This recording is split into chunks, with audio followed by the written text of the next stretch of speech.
Look!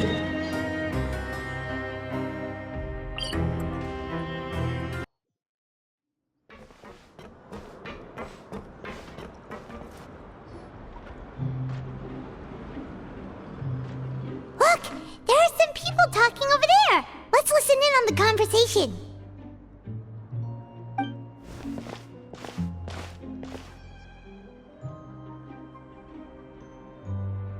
If you ask me, those pompous parasites on the surface act like they're all a bunch of aristocrats.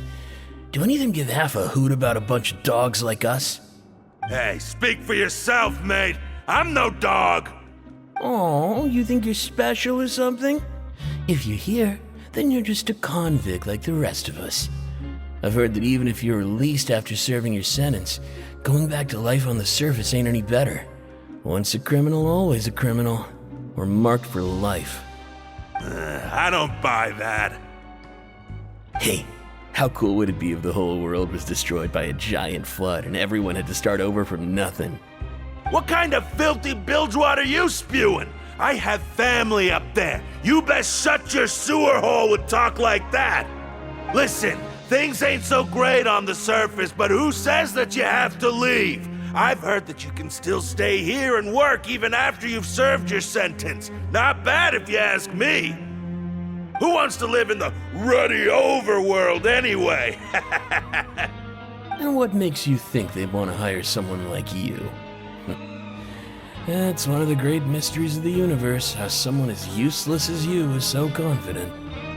Whoa. Sounds like they're really unhappy about the overworld. Speaking of which, Paimon never heard anyone use the words overworld or underworld when we were living up there. Is it only something the inmates down here say? That's true.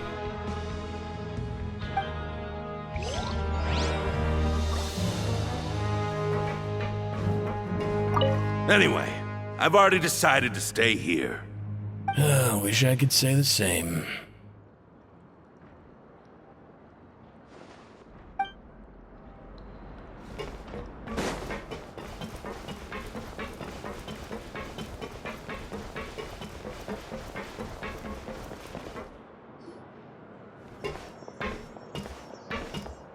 There's a group of people over there. Let's go listen in.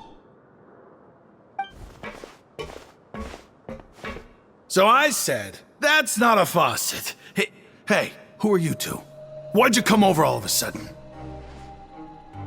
Oh, sorry for eavesdropping. Sounds like you were talking about something private. What's the matter? They're just looking to join in on our fun, that's all. Hey, don't pretend like it's okay for them to just interrupt us like that. Fine. You're lucky we don't mind extroverts that much. You hear that, Cuistot? What nice! Your expressions tell me you're looking to hear some juicy info, am I right? But before that, it just so happens that I know you two. Really? Are we that famous?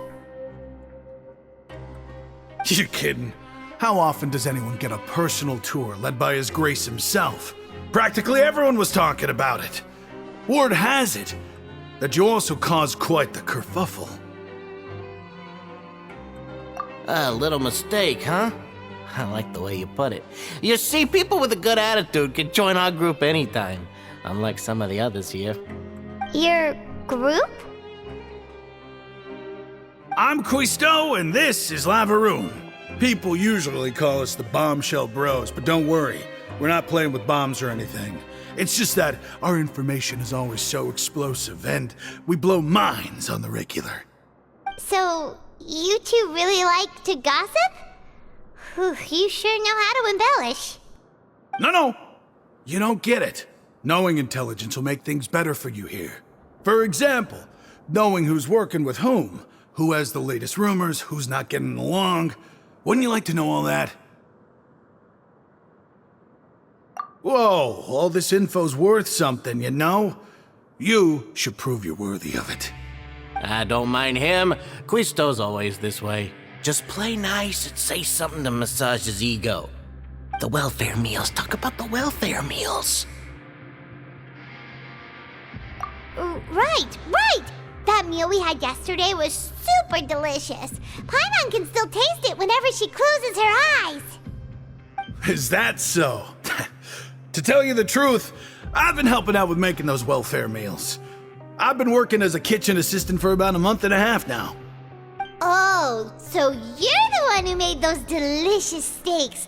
Amazing. You could be a professional chef. You are correct. I am a true professional. In fact, I even went to culinary school. But enough about that. Since you like my cooking, I guess that means we share similar tastes.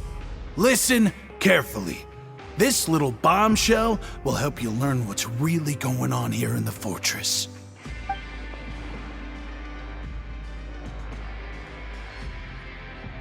Listen, kids.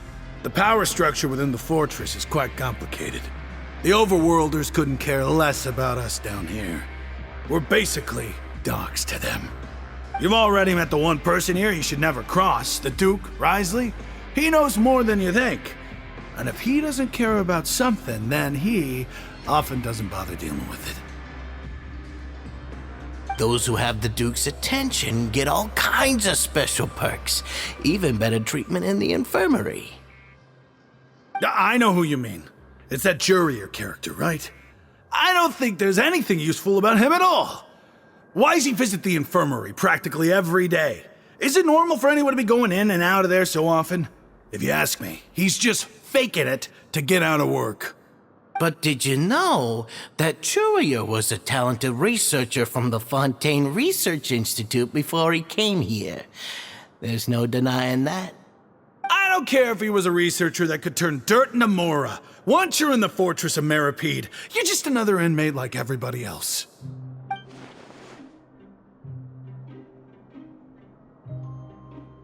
Speaking of which, the last time I saw him, he was passing by in the corridor with Laverune. I also heard they started arguing in the library and got into a fight, right? Guess that's just how terrible of a guy he is. You mean he hit a woman? Wow, I never imagined he was that bad. But that Laverune's also quite the odd one, you know? She's always gabbing away, got into a fight with a man, and she also got sent to the infirmary. Come to think of it, I always see her going to the sick bay every couple of days, too. Wait a second. You don't think? Do you think could it be that they're secretly meeting there to go on dates? But it's really hard to imagine. After all, I do remember seeing Laverune beat Jurier to a pulp that one time. And we might be overthinking things.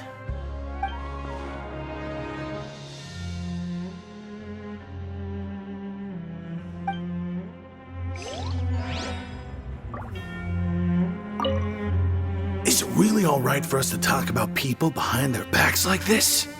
That's just how it goes. Good gossip is still gossip. Yeah, I guess you're right. But wait, we're not just gossiping. This is legit information we're discussing here, right?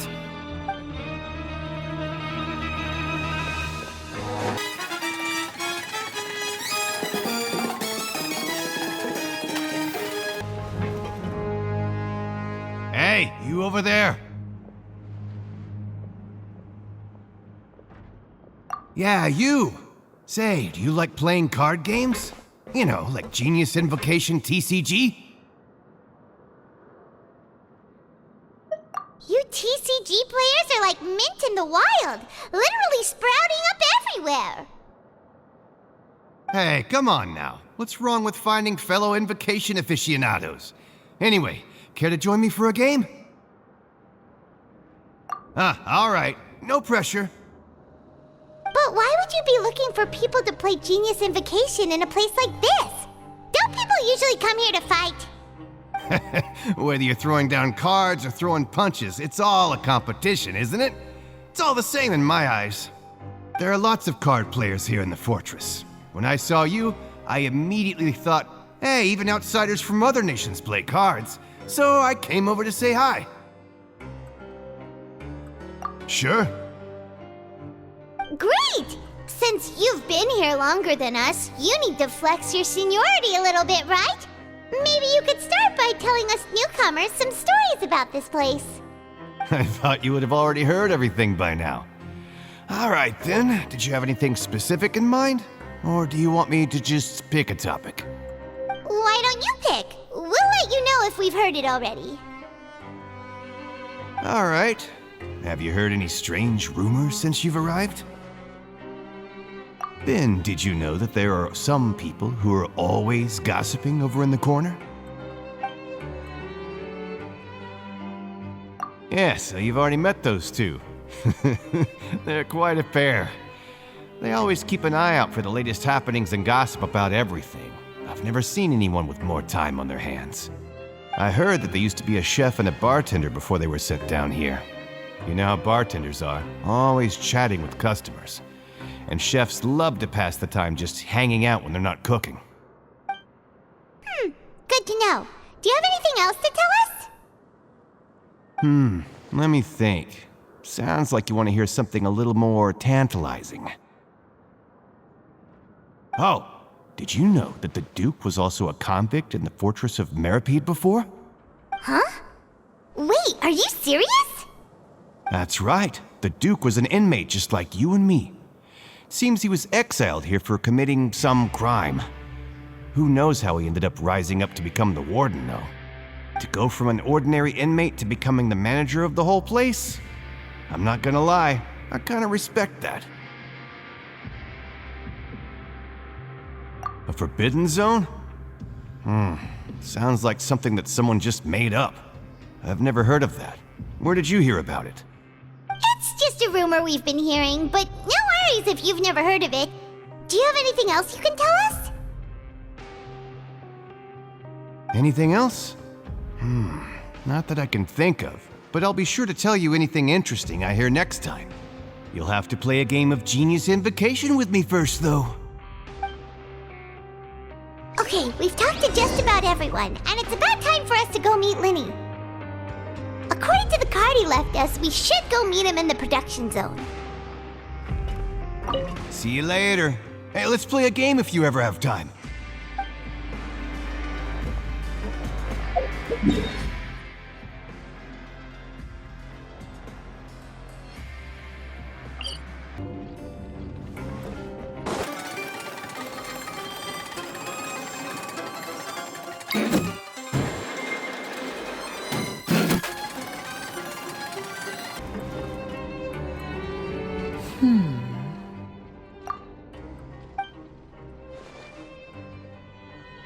Huh?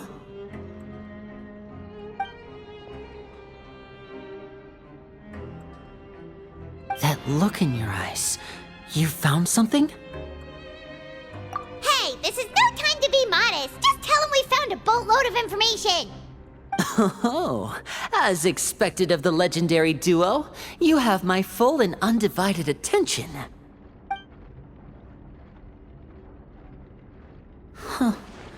I'd have never guessed that myself. The rumors swirling about this place are unreliable after all, and Master Childe probably went missing because he found a way out. He is a harbinger after all. I suppose he's much more resourceful than I initially gave him credit for. Unfortunately, this isn't enough for our final report to Father. We need to find out Master Childe's exact whereabouts. Father told me that even though Master Childe said he was just coming to Fontaine for a vacation, he actually had some personal reasons. His agenda might be linked to his disappearance. His escape route is already flooded, so we'll have to task someone with professional diving skills to chase after him. Well, when you put it that way, it's obvious that only Freminet would be up to the task. Bingo! Is he around? He's working today. Coming here as a group would have attracted too much attention. I'll talk to him about it later. It's the least I can do. We're all in this together, so it's only fair for us to fulfill our end of the bargain. Honestly, I'm far more impressed by you guys managing to collect all this information right under Risley's watchful eyes. Collecting information has always been our strong point. Now, let me think. To find out more information, Freminet will have to retrace Master Childe's original route. And if he's to do that, he'll have to set out on the next pipe cleaning day at the earliest. That's 6 days from now. And after that, he'll probably take another 2 or 3 days to return. You can even estimate how long it'll take for him to get back? We've been working together for a long time. We know each other's capabilities like the backs of our hands. Traveler, what say you to meeting here 9 days from now? We'll be able to pick up Freminet while we're at it, too. Oh, and there's just one last thing we'd like your help with. Though we can just sit back and wait for Freminet's report on Master Childe's whereabouts, we still need to make more progress on the investigation of the Forbidden Zone. Freminet's no master of disguise, Lynette's still working on getting intel from the other areas, and I'll need to spend some time helping Freminet prepare for his diving mission. So, you are the only ones we can count on. What do you want us to do? Will it be hard? Well, I won't call it easy per se, but I think you'll be able to pull it off. Listen carefully.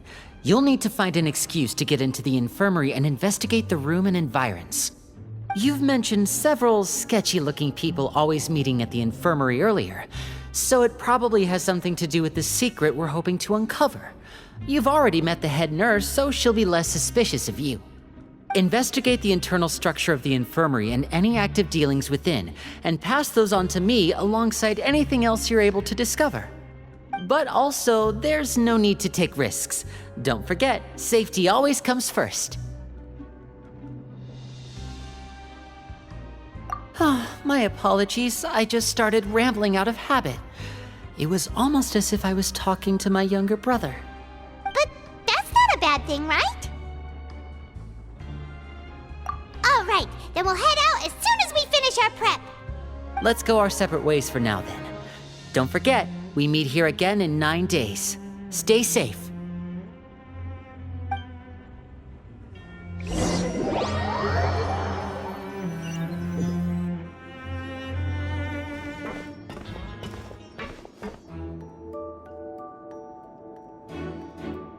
Hey, stay here for now. Paimon will take a peek.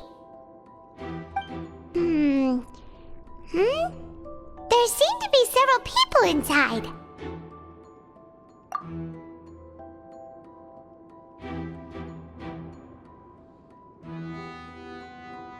Right.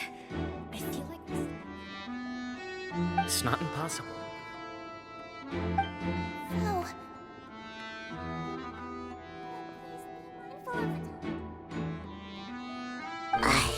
It's a bit hard to understand them from here, so why don't we just try to talk to them in person?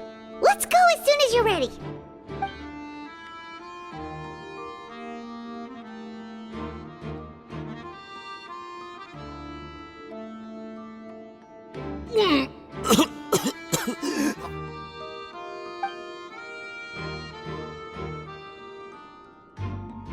Someone! Please help! He's sick!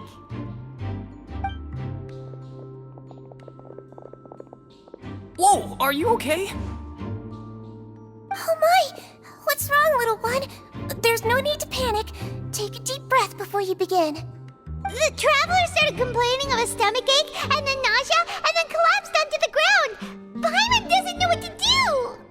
Freezing limbs, twitching fingers, and pale complexion. Could it be poison? Let me take a look. Please, lie down over here.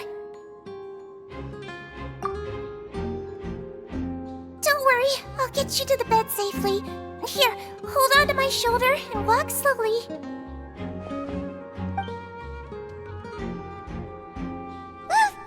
You can do it, Traveler! Don't apologize. You're sick after all. Now, please relax. I'm just going to do a preliminary checkup on you.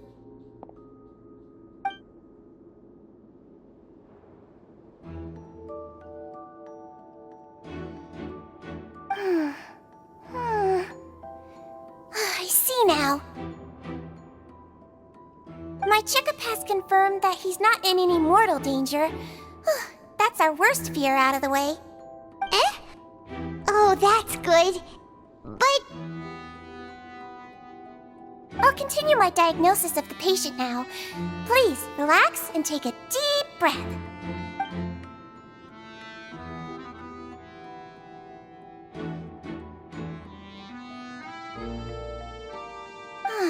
Don't sense serious damage to your organs either. Does it hurt when I press here? And here? Huh? But based on my initial checkup, there shouldn't be a problem here. Oh, how strange.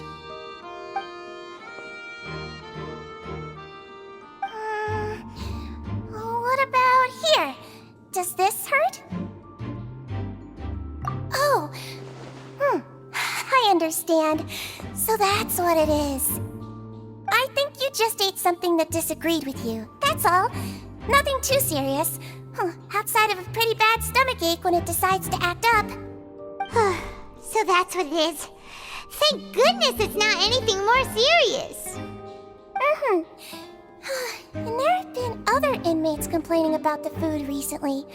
I'll inform our head chef, Mr. Wolsey, of this problem as soon as possible. Congratulations! The health risk is incredibly low, so you should recover within a couple days. Why don't you take a rest here while I go get some medicine for you? Miss Laverune, I'll have to trouble you to help me look after this new patient while I'm gone. Very well. And she hopped away just like that.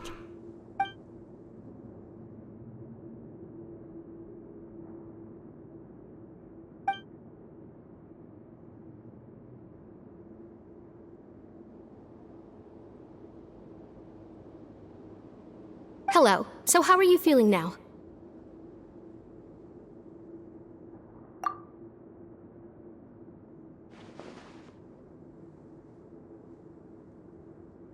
His stomach ache's really bad. He was stumbling about the whole way here, so Paimon's really worried. If Miss Sejuine says it's not a serious problem, then there's no need to worry. She's the best medic we've got down here. But it also looks like she's the only medic you've got down here. Well, that's true. What do you mean, that's true? That's really misrepresenting the situation. Of course I can't speak for the whole fortress, but it's not like everyone imprisoned here is useless, you know? Though they may have committed crimes and gotten locked up here as a result, they still know a thing or two about medicine, and they help Miss Sejuine take care of the sick and injured. Yeah, you're right. But did you have to lecture me about it in front of another patient? Aren't you a patient too? Where did all your energy come from? That's correct. Sorry, I got a bit ahead of myself. Are you two also sick? We've been sick a while. I come back every once in a while for checkups, and to pick up the medicines Miss Sejuine prescribes for us. That's just the nature of chronic illnesses. As for her... you could say she fancies herself as Miss Sejuine's capable helper because she learned a bit of medical knowledge ages ago. Please watch your mouth, Mr. Jurier.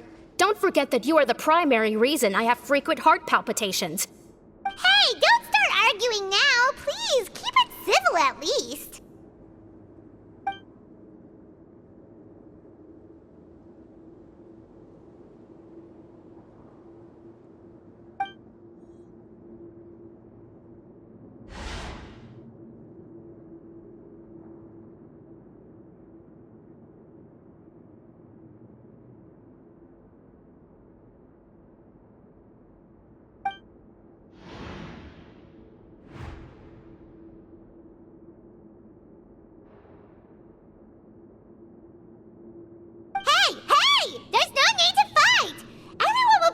Someday, so there's no need to argue over silly things like this. But... Release. It's way too early for us to even think about that. And who the heck knows if we'd even be able to continue our previous lives?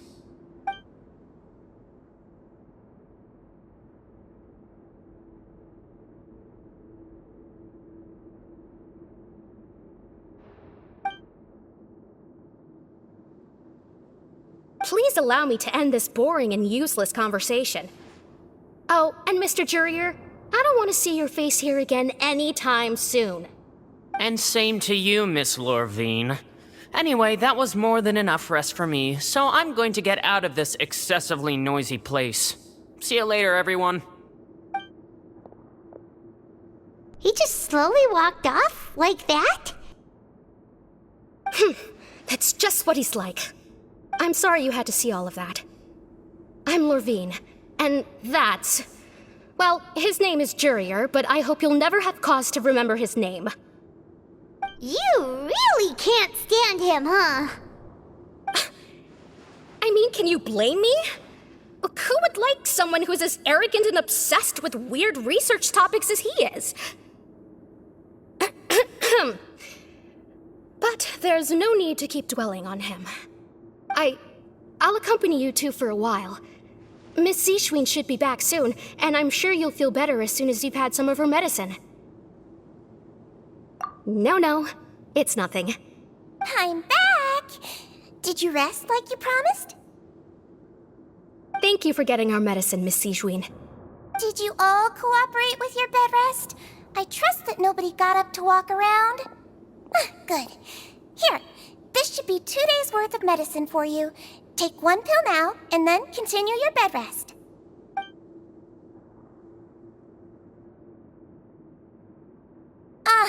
Miss Laverune, I left in a bit of a hurry just now. Do you still remember if we discussed the color of the pill that you should be taking today? I remember. You said it should be yellow. Yellow, huh? I understand. These are yours. Please, make sure to go to bed early after taking them tonight. You'll benefit from a good night's sleep. All right, then I'll also be on my way now. I hope you feel better soon, too. See ya! I'm going to fill out your medical record now. You're widely known as the Traveler, right? I just want to double-check a few details, if that's all right with you. Those two made quite the commotion just now, so why don't we let the Traveler rest? Paimon can answer the questions instead. So his primary symptoms are abdominal pain with secondary symptoms of nausea. Is there anything else? That's it. All right then. Is there anything we should know besides to take the meds? No, his base constitution is quite good, so I'm sure he'll recover quite quickly after taking the medicine. Please make sure to stick to bland or less stimulating foods, and don't stay up too late at night. Got it. Paimon will hold the Traveler to that for sure.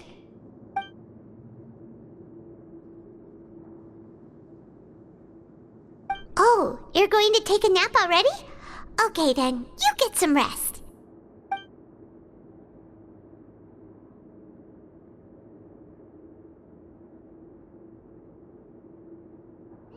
We've been to lots of places together. He may look a bit under the weather now, but he's actually super strong. So you're the best of companions. Well, don't worry, he'll recover soon.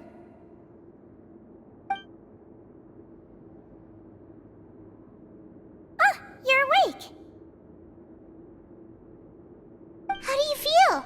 You slept for a really long time, but we never left. Well, now you can go back without a worry in the world. Remember to take the meds regularly, and don't forget bland foods. Thank you, Miss Seashween.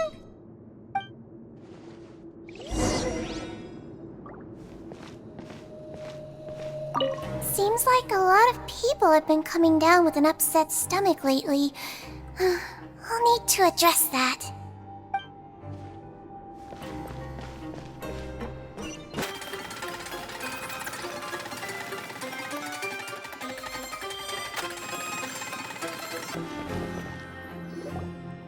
You really are something. To be able to fall asleep like that and even sleep talk the entire time, you scared Paimon half to death! No, but you kept mumbling things along the lines of, Paimon, go take my grilled fish and put down the the Adeptus Temptation now! Paimon talked with Sigewinne the entire time you were asleep. She seems like she's just a sincere nurse, and Paimon didn't notice anything unusual in the room.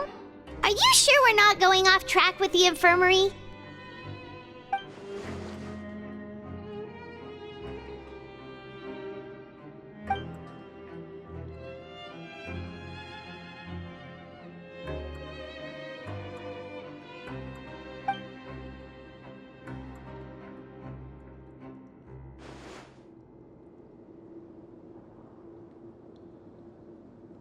Whoa! You really are super thorough! All those tiny little suspicious things that Paimon didn't even pick up on! We've gotta give the info to Lyney!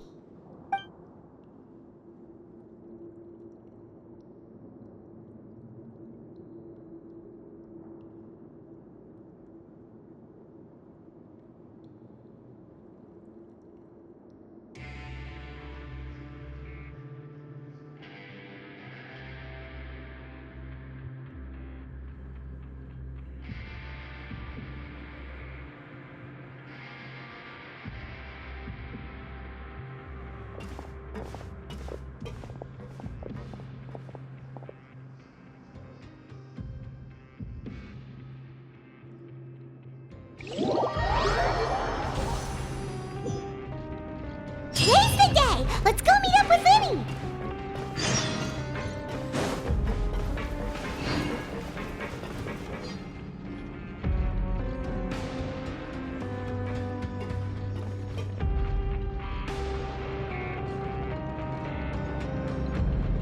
Oh!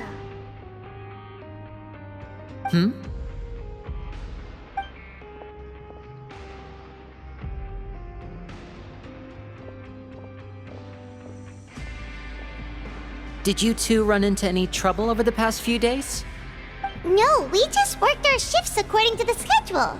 Nothing weird happened. That's good. That means you didn't raise any suspicions when you infiltrated the infirmary. We've taken a look at the slip you've sent. Freminet successfully left the grounds via the pipes 2 days ago, and as of last night, Lynette has also infiltrated the infirmary after faking an illness. Wait, why is she getting involved as well? You already went above and beyond when you scoped out the infirmary. To put it more bluntly, even if we were to view that as something you did in exchange for Freminet's help, you've already done more than enough. Infiltrating a guarded stronghold is a different kind of job from a one-off investigation. We want to avoid using the same faces over and over and reduce the amount of suspicion that will fall on any given person. Lynette also felt like you have already taken the first step for us, so she should be the one to finish the job. So that's what Lynette thinks. Oh, Paimon hopes everything's going well for her. Perhaps that's true. You are both very good people, and we've come to appreciate that more than anyone else. Unfortunately, there's still one thing that could get between us, lest you've forgotten. The matter of our respective loyalties. You've mentioned before that you've had some run-ins with the Fatui. I can understand that feeling, so I assume you're just helping us out of the kindness of your hearts? Well, everyone could use some more friends. We'll be counting on you to help us in the future, too.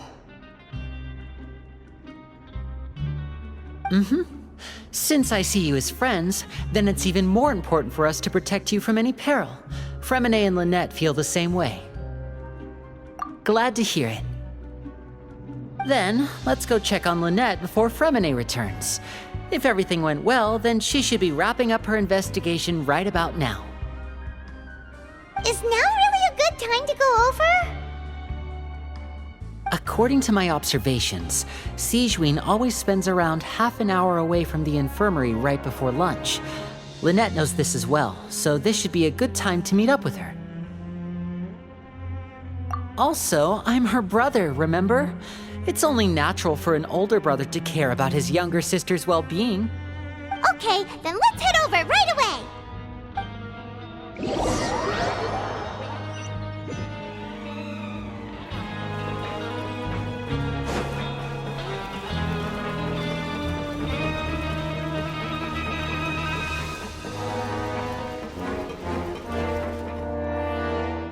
Lynette Lynette should be here right now.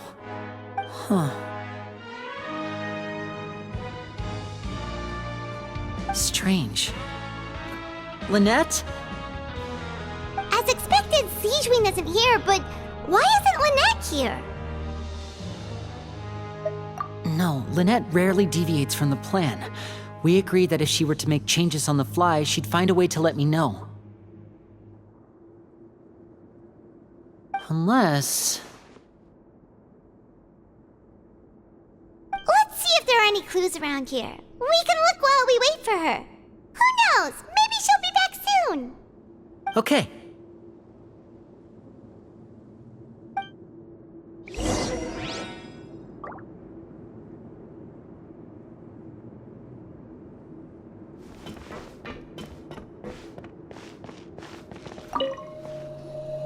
There are some books here and a few files. They all look like medical records. Advanced nursing, how to raise the spirit of your patients, a quick guide to the psychology of emotions, and the meaning of laughter. These sure are some interesting books. Who knew Sigewin would be interested in these kinds of things? She even has books on understanding people's motivations and feelings. Is it because she's a Melazine? Or does she have a need to understand her patient's emotional state? Seems quite normal to me. These are skills that would come in handy for a nurse from time to time.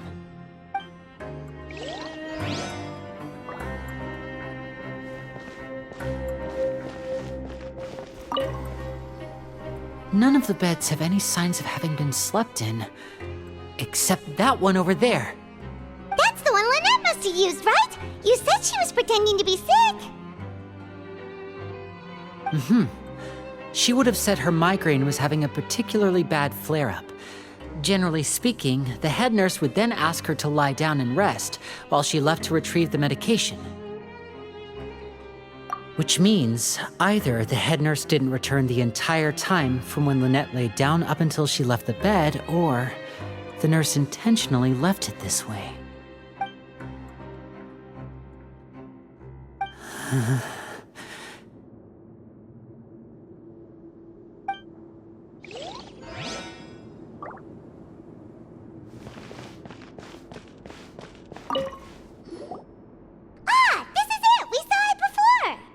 Wait, this thing? It doesn't look like it's been disguised that well.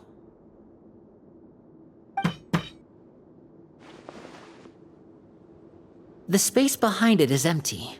From its size, I don't think it's an entrance that is meant to be taken apart. There's probably a mechanism around here somewhere. Could Lynette have tried to get inside? But if that's the case, she would have contacted me for sure.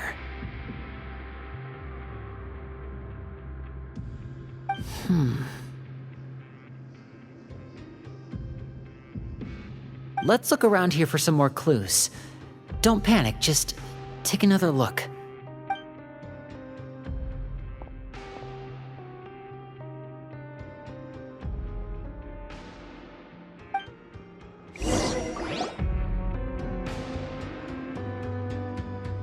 Hey, you guys, there's a slip of paper over here! A slip of paper? It's right over here, and there's a bunch written on it too. It reads, "Out of respect for your usual practices, I'll use a piece of paper or card as the medium to pass on my message. You may consider this as me giving you my best regards." This is... Is that all? The back. This is... Show me! Now! That look on your face. Paimon's reading it now. Would you care to guess where Miss Lynette of the Fatui could be right now? No. Could she have... Is she already... Writhesly. Did he deliberately leave the infirmary unguarded to use it as bait? Wait, you mean he was aware of our goals from the very beginning? But why? We didn't run into any trouble last time, and he also never reached out to us since.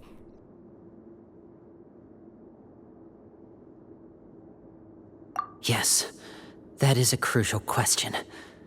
Wriothesley, he doesn't do anything without a clear goal or reason.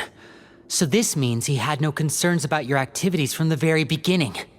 You're not from the same camp as us. You were sent down here by Nervulette, so you have no conflict of interest with Wriothesley. We're a completely different story, though. I'd like to know that, too. Why did he only go after her? Don't panic, just think everything over. I have to stay calm. This is not like what happened last time. The situation's different now.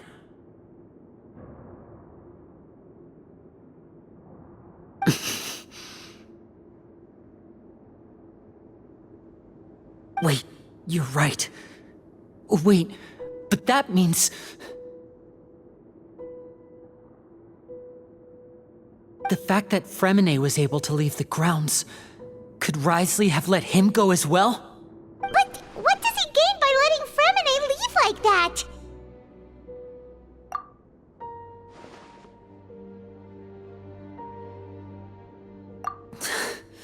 So he's challenging me and trying to provoke me, I'm sure of it. We never should have sent out Freminet. We had to go through all that trouble to find an opening to sneak him around the guards and into the pipe, and we even thought luck was on our side. If Wriothesley let him leave on purpose, then he's probably in a terrible spot now as well. Lyney's getting more and more panicked. We have to calm him down. Don't be like this, Lyney. Freminet wouldn't have left if we hadn't told you about Childe. That was our fault. No, I'm the leader of this operation, and I'm the one responsible for this team. I was the one who failed to protect them. I'll go talk to Wriothesley. Hey, don't be reckless! Traveler, please talk some sense into him. I simply cannot allow Lynette to be abducted again. I have to go. I'll find a way to get them back. He's rushed out the door! After him!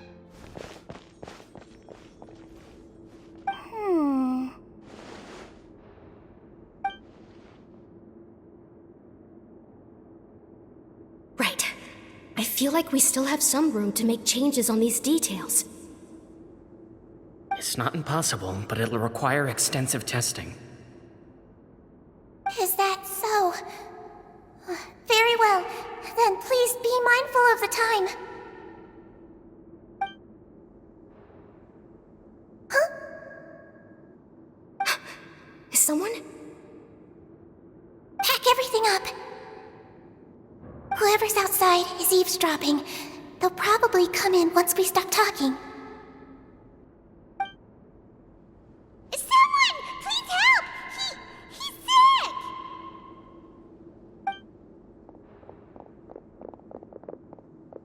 Whoa, are you okay?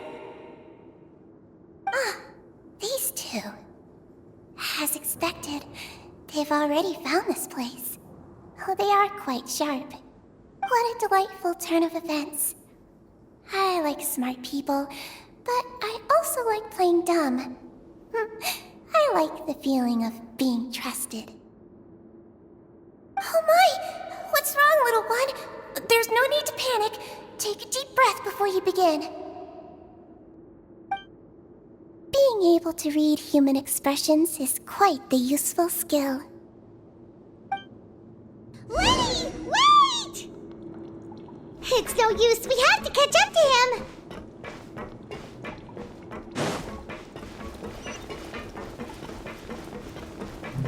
He's already out of sight! How is he so fast? Let's go head him off at Wriothesley's office!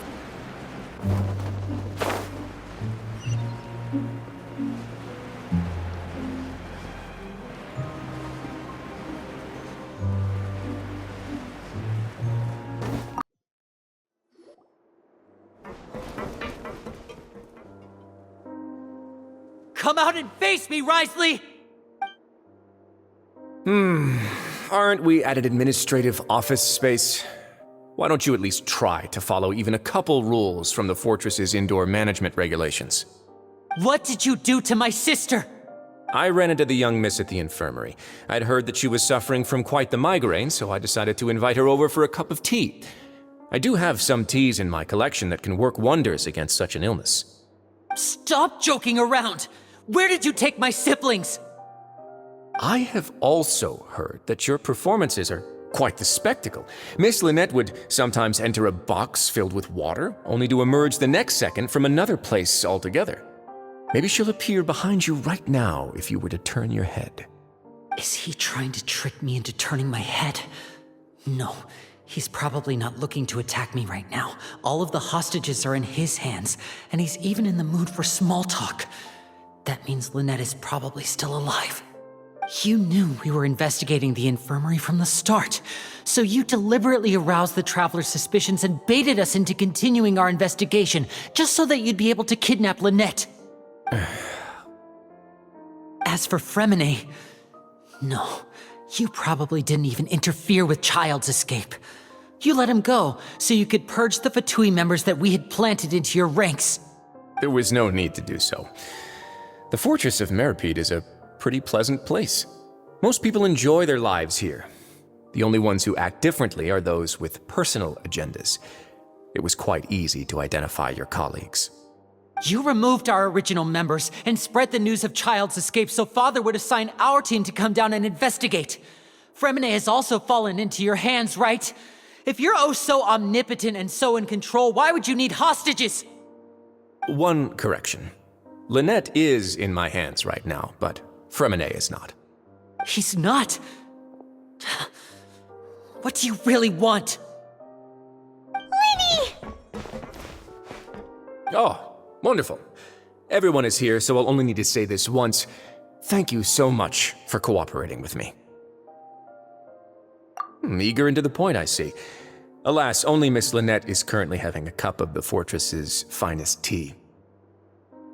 Although, as per your original plan, Mr. Freminet should also have returned to the fortress by now. But he has neither shown up within my gates, nor has he been taken into any kind of custody. So where do you think he may be right now? Wait, you can't mean... You locked him outside in the sea? I closed the fortress's gate to the outside world. That's all. Freminet's a star diver, so he should be fine, right? No, we're still here, so he'd definitely try to find a way to come back for us. So we can't assume he might have made a break for the surface. But why would I do this, you may be asking? To have an audience with you, of course. My intel tells me that Mr. Lyney is a great magician, so it's only natural for me to want to have some cards of my own when it comes to negotiating. Besides, I do recall you mentioning to Miss Lynette that you've always wanted to have a face-to-face meeting with the Lord of the Fortress of Meripede, regardless of whether it was in a personal or a professional capacity. Well, you got your wish. So, you've been keeping tabs on us before we even set foot in the fortress. Some of my folks just happened to hear a thing or two, that's all. In any case, I will be straight with you. I was willing to play dumb and turn a blind eye, so we had a pleasant few days playing games together here. But once you started focusing on the Forbidden Zone, all of that changed. Mr. Lyney, the cards are stacked against you right now. Miss Lynette is in my hands, and Mr. Freminet is still slowly being pickled out there in the brine. You know just as well as I that he cannot last out there forever. You need do but one thing to guarantee their safety. I would like you to contact your superior, and ideally invite her over for a cup of tea with me. You want to see Father? But why should she bother giving you an audience? Well, if she cares for the well-being of her dearest children, she should have plenty of motivation to join me for a parents' evening. I've heard that the bonds between the members of the House of the Hearth are like the bonds of family. I don't see why she would refuse. Why did you think Father sent us to handle the Fortress of Meripede? This place is basically a no-man's land. It wouldn't be fitting for anyone as important as a harbinger like Father to come here in person. Oh, I see. So it's because she doesn't care for my place here. That's such a shame. After all, I've amassed quite the tea collection. I was looking forward to sharing it with her. Both Monsieur Neuvillette and Lady Freminet have already received many samples as gifts. Was this the extent of your master plan to get to Father? No matter how much pressure you may put on me, I won't allow you to use us to blackmail her. You people really are difficult to get along with. All I'm asking for is a face-to-face conversation. Does she truly have no interest in the fortress's secret? Mr. Lyney, you have one last chance to invite your father here. If you refuse... Lyney!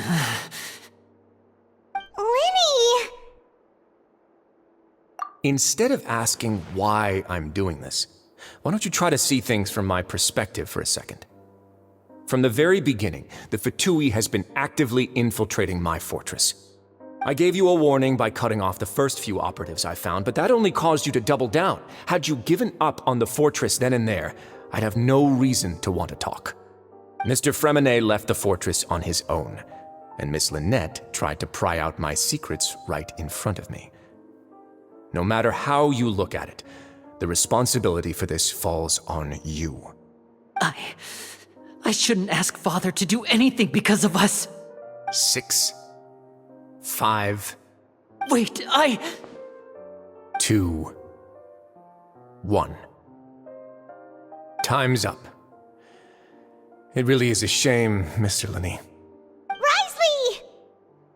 Negotiations have broken down. Please leave, ladies and gentlemen. It's time for my afternoon tea. Yeah, listen to the Traveler. If you can't talk to Lyney, can you at least talk to us? You do realize that I'm only letting you go because of Neuvillette, yes? You're here helping him out, and I've already done my best to stay out of your way. But that doesn't mean you can just do whatever you want. The fortress may be small and remote, but it still has its own set of laws. Then how about this? Those who are capable deserve respect. You've spent quite some time investigating my home turf by now, so why don't you tell me a thing or two about what you found, I'll ask you 3 questions. Answer all of them correctly, and I'll agree to your request. Question 1. Regarding the hidden rules of the production zone, what is the truth behind the one about not being allowed to work for 3 days in a row?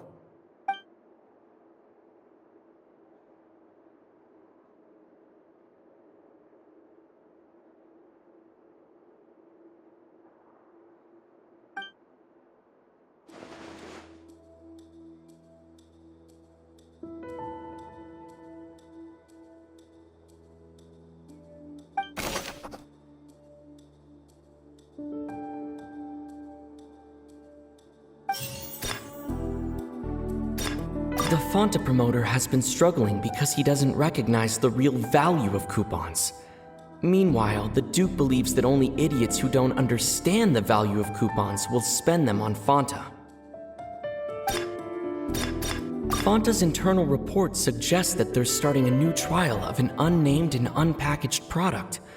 But the product has to undergo a trial because even Fonta's own employees have a lot of reservations about it. According to Collins, the Pancration tournament only took place because the Fonta company sponsored it. The company must want a return on their investment as well. We often see Miss Sigewinne observing the prisoners at work near the production zone. It seems like she can perceive the general state of a person's health just by looking at them. I've been told that the infirmary is always empty for the half hour just before lunch.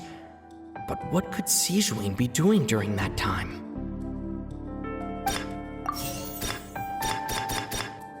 The research notes said that the Melusine race perceives the world very differently from humans. As a result, the Melusines have also developed a sense of aesthetics that appears rather strange and alien to humans.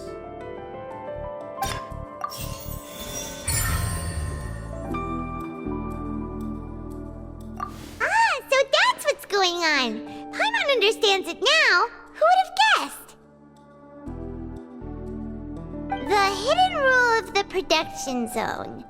People are not supposed to work 3 days in a row, and if they do, they'll get strange meat in their welfare meal. At first, we thought this strange meat must have something to do with the people who disappeared, but in reality, they were all prepared by Sigewine, the head nurse. She often visits the production zone to observe the workers' health and makes a note of anyone who has worn themselves out after 3 full days of work. Out of her sense of duty as the head nurse, as well as her genuine concern for the workers' health, Sigewine visits the cafeteria right before lunch and cooks an extra dish for those who can use the stamina boost. Sigewine has only the best intentions with her surprise gift and doesn't want anyone to find out about what she does. However, unfortunately, Melusines as a race perceive the world differently from humans, and their sense of aesthetics is even more alien to us. The recipients of her lovingly prepared special meals cannot taste the care within and usually just freak out. Are we on the right track? Not bad. You've uncovered Sigewine's secret and even guessed her intentions correctly as well. It's nice to know that her efforts have not gone unacknowledged. All right, now for my next question. There are also some hidden rules in the Pancration Ring, including the one that you're not allowed to support both sides of a fight. Why is that?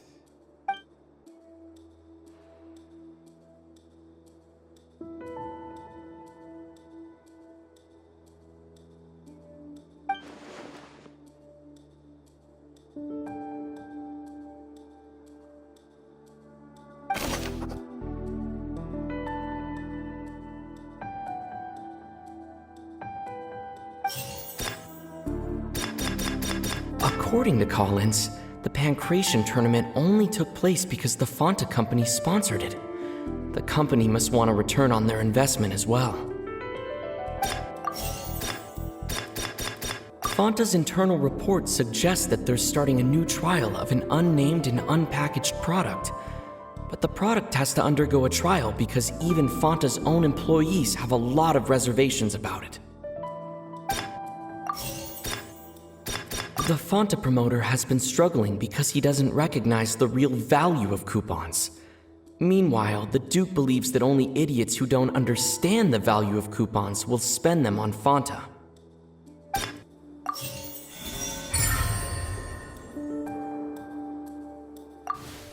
Paimon gets this rule too now, so there really was nothing to be afraid of. That hidden rule of the Pancration Ring is about how, people are not supposed to bet on both boxers at the same time. And if they do, they'll receive a package containing a strange, blood-colored liquid. People get scared when they see it because they've subconsciously begun to associate it with the missing boxer. But really, it's just a bottle of the latest yet-to-be-named and packaged new Fonta trial product. A blood-red drink. It's no wonder even Fonta's own staff were questioning the company's decision-making. The company, facing backlash from its own staff, decided to try to trial the product on a smaller scale to see how it might be received by customers. They came to the fortress of Meropide and offered to sponsor the Pancration tournament so they could push their new product. But the Duke completely refused to even entertain the idea. The Duke, knowing how valuable coupons are in the fortress, knew that only total idiots who didn't understand their true value would bother buying a Fonta product here. And so, only those who proved their stupidity by being dumb enough to bet on 2 opposing sides of the same match were selected to receive the drinks. I acknowledge the effort you've put into bringing the truth of this mystery to light. Although, based on your description, that Fonta promoter is a bit too careless with his words, I may just reconsider my collaboration with the company. All right, and here's the final question. What's the secret behind our head nurse and all of her patients in the infirmary?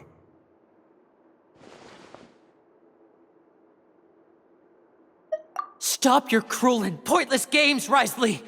You know that we haven't finished our investigation, so there's no way we can answer the last question. The thought of sparing Lynette and Freminet never even crossed your mind. You'll pay for this! Ah! Lyney, are you alright? Oh, close one. I owe you, Sigeween. That was a fantastic shot. It was nothing, Your Grace. Sigeween? Though this gun may look like a toy, it's actually fully functional, as I just demonstrated. Sigeween... You... Not at all. I am merely a resident of the fortress, and thus protecting it is my duty. When Monsieur Nervillette asked me to come here, he told me that my job would be to take care of the well-being of everyone here. I am merely discharging my duties. But if you mean what you just said, then isn't Lyney someone you should be looking after as well? Isn't he a resident here just like the rest of us?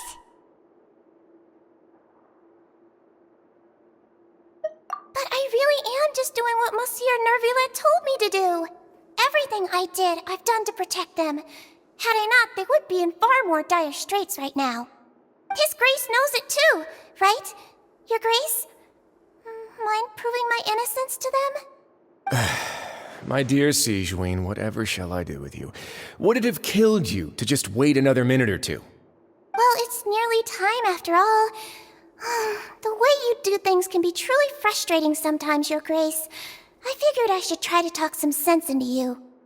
What are you talking about? What time? Take me if you want. Let them go. How touching. Can you just give me one more minute? Don't be like that, Your Grace. All right, everyone, calm down. 2 more visitors will be arriving any time now. I'll go get a cup of tea. Miss Sigeween, I leave Miss Lynette in your care. You... What are you doing? I believe I hear footsteps.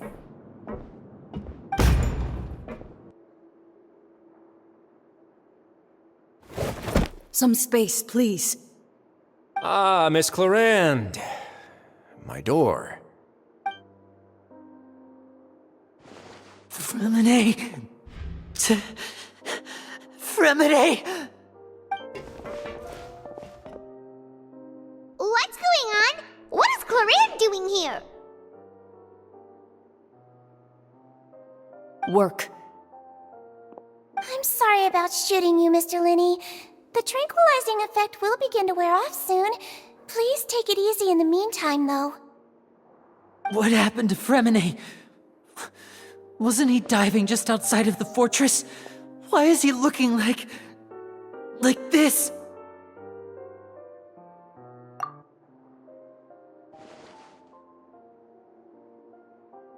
A flushed face, an accelerated pulse.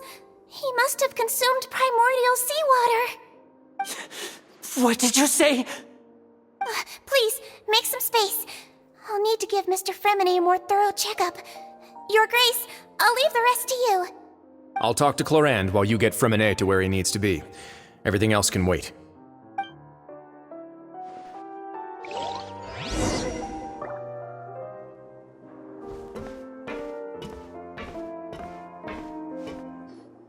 What's that look on your face? I thought I made good time on the way back. Oh, I'm just admiring your punctuality.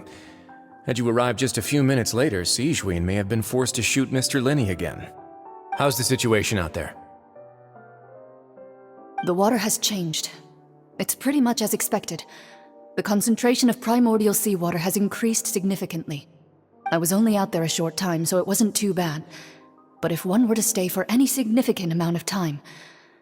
well, you can see how that boy's doing. Where was he when you found him? The abandoned zone at the end of the pipes. A good distance into the water. Closer than I thought. He must have recognized it early on and tried desperately to swim back. Locking the door was necessary. I don't think we could have saved 2. Well, I did try to convince him that I had my reasons. Never seems to work, though. It would probably work on Neuvillette. He has a knack for picking out who had good intentions, even when the outcomes were all terrible. It's a bad sign if you're having to plead your case to Neuvillette. Want some tea? Not particularly. If you want to drink some that badly, just say so. Fine, I'd like to get some tea. Want me to get you a cup too, since I've already made it? Might as well then, I suppose. Actually, do you have a towel? I would like to dry my hair.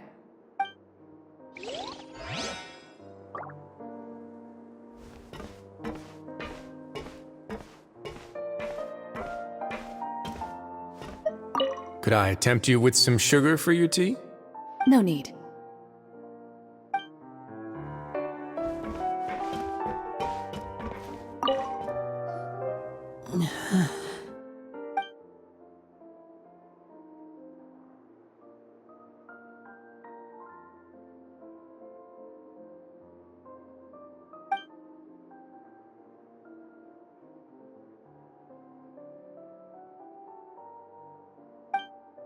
How is he? These symptoms are probably caused by an acute ingestion of a large amount of primordial seawater. Still, his condition is not critical. Of course, it would be best if he stayed for further observation. Let's leave him here for now, and move him to the infirmary once he's recovered a bit more. Sorry. I am aware that the infirmary may not be your favorite place in the world at the moment. We do only have a single clinic in the fortress, however. Why would he ingest a large amount of primordial seawater after leaving the fortress? How could that possibly happen? Please, look after Mr. Freminet for the moment. I'll go fetch some medicine and a respirator. Oh, I'll bring Miss Lynette back with me. Where is she? How is she right now? Oh, she just took a nap in an empty room after I tranquilized her. If my calculations are correct, she should also be waking up right around now. You might not believe me, but His Grace and I actually made some snacks and tea for her.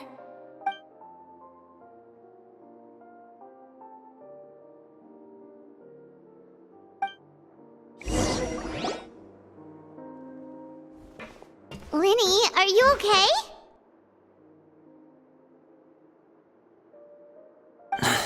I'll be fine. They're all here now. Don't worry about me. Are you sure? You don't look alright. My hands and feet are still a bit weak, but that's probably just the residual effects of the tranquilizer shot. I'm back, everyone. Lyney! Oh, Traveler, Paimon, you're here too. Freminet? Is he... He'll be fine. But for now, please help me lift him up.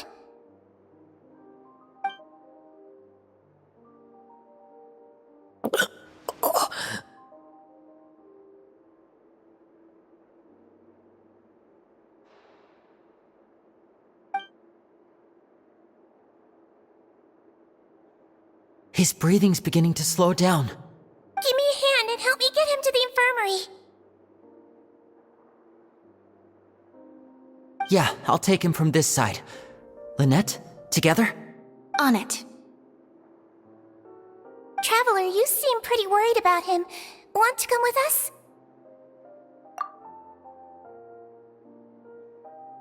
The Duke and Clarande are gone.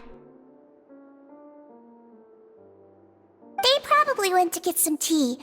The Duke will explain the truth in just a bit. Miss Clarande will need a break, since she only just returned from rescuing Freminet out of the sea.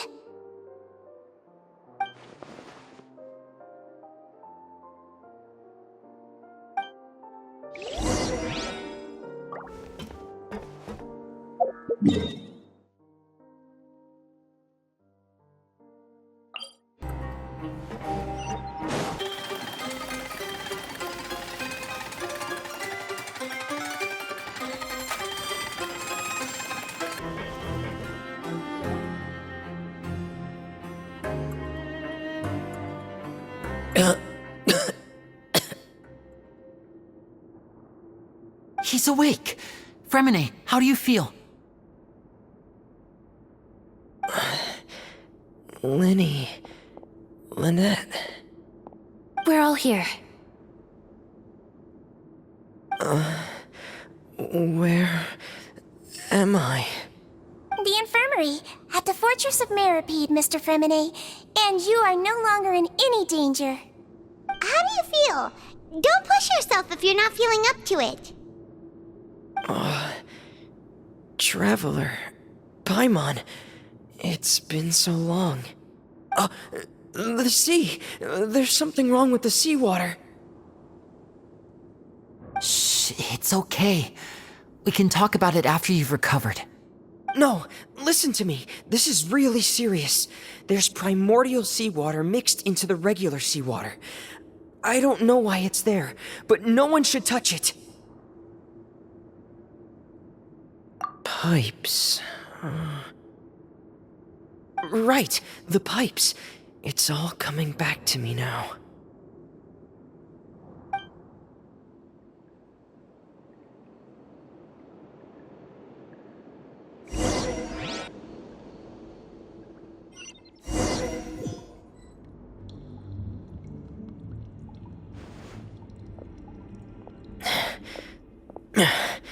I'm in.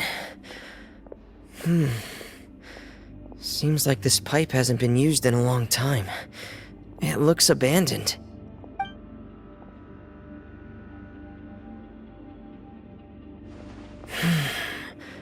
Where could Master Childe be?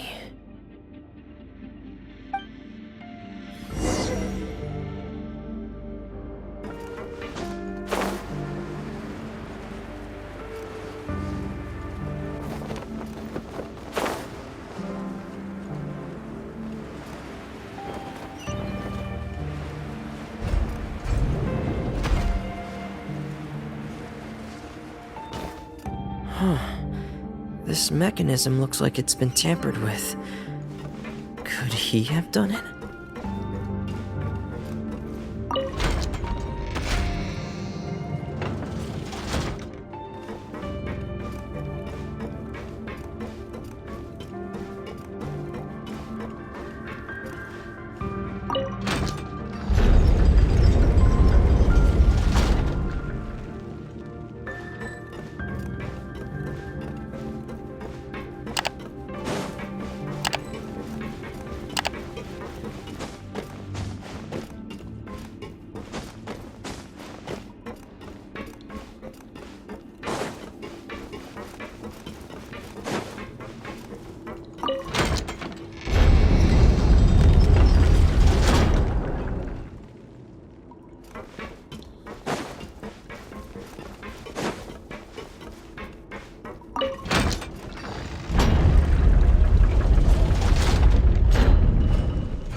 This is where the water starts.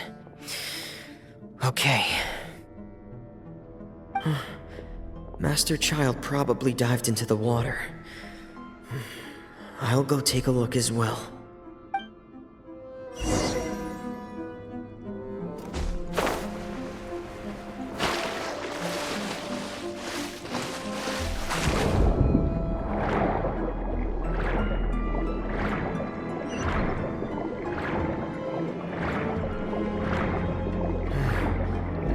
Vegetation here is a bit more sparse. These traces aren't natural. A person must have left them, and recently. I should be going in the right direction.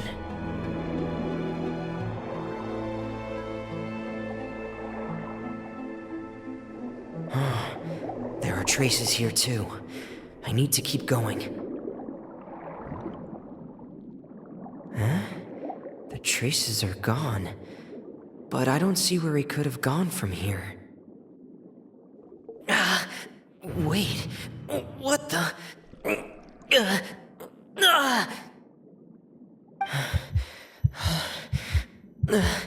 My heart is racing, and it's getting harder and harder to breathe. What's going on?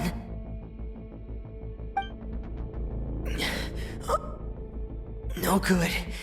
I have to get back. They still don't know anything about what's going on. If I turn back right now, I should still be able to make it.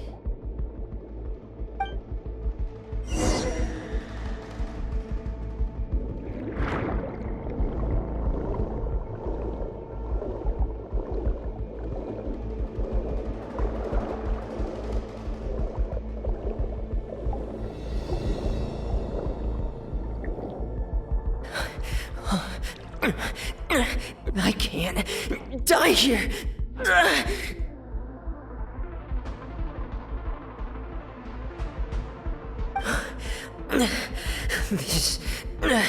This is bad. I'm feeling worse and worse, and I'm still underwater.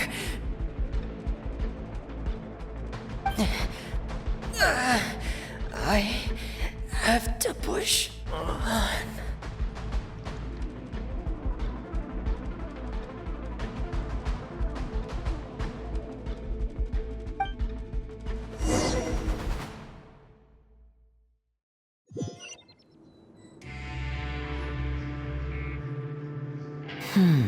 So, in other words, the trail you were following vanished, and you had no idea where Master Childe could have gone, but there was also no obvious place for him to have disappeared to.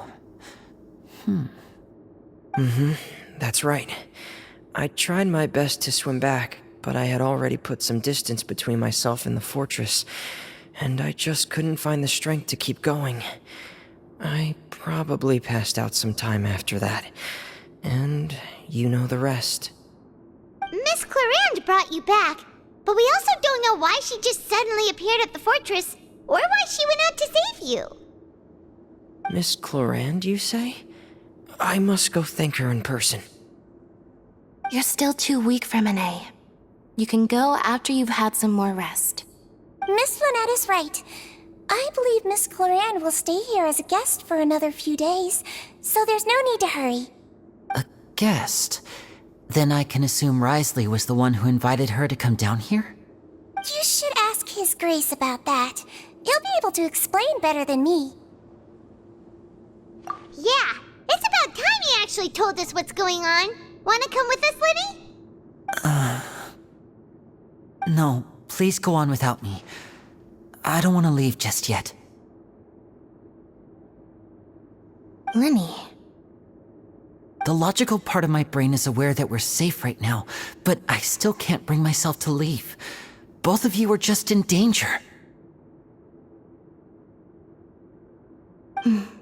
Understood. Then let's just sit together for a while. In that case, I'll leave the infirmary to you.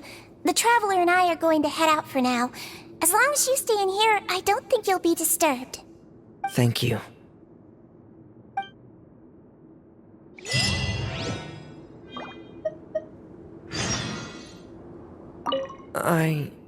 I'm so sorry, Lyney. I'm also really sorry, Lyney. I should have been more careful. Don't say that. It was all my fault. I was the one who should have been more careful. You two were nearly... If I was stronger, maybe I would have already found Master Childe. No, how can you say that? Huh? I'm sorry. What I'm hearing is, we all dropped the ball at some point during the mission, so the responsibility falls on all of us. Isn't that right? Yeah, that's right. It's on all of us. Lyney, we understand that you're worried about us, but we're worried about you as well. Please don't blame yourself. We want you to keep your spirits up. Yeah.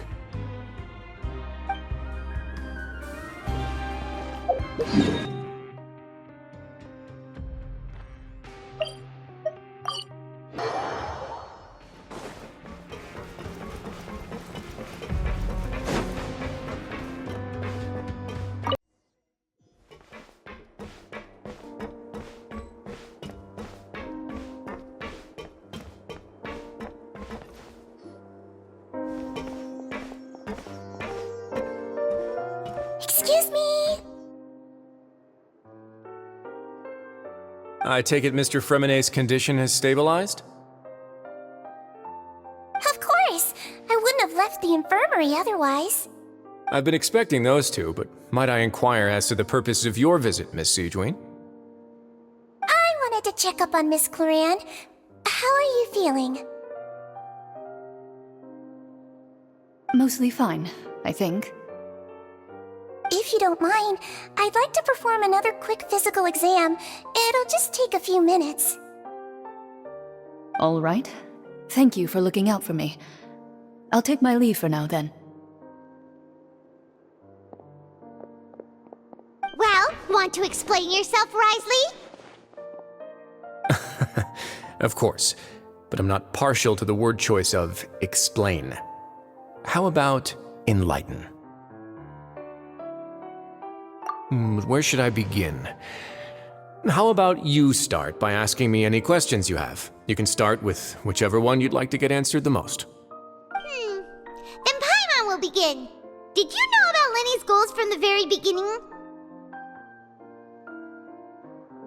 No.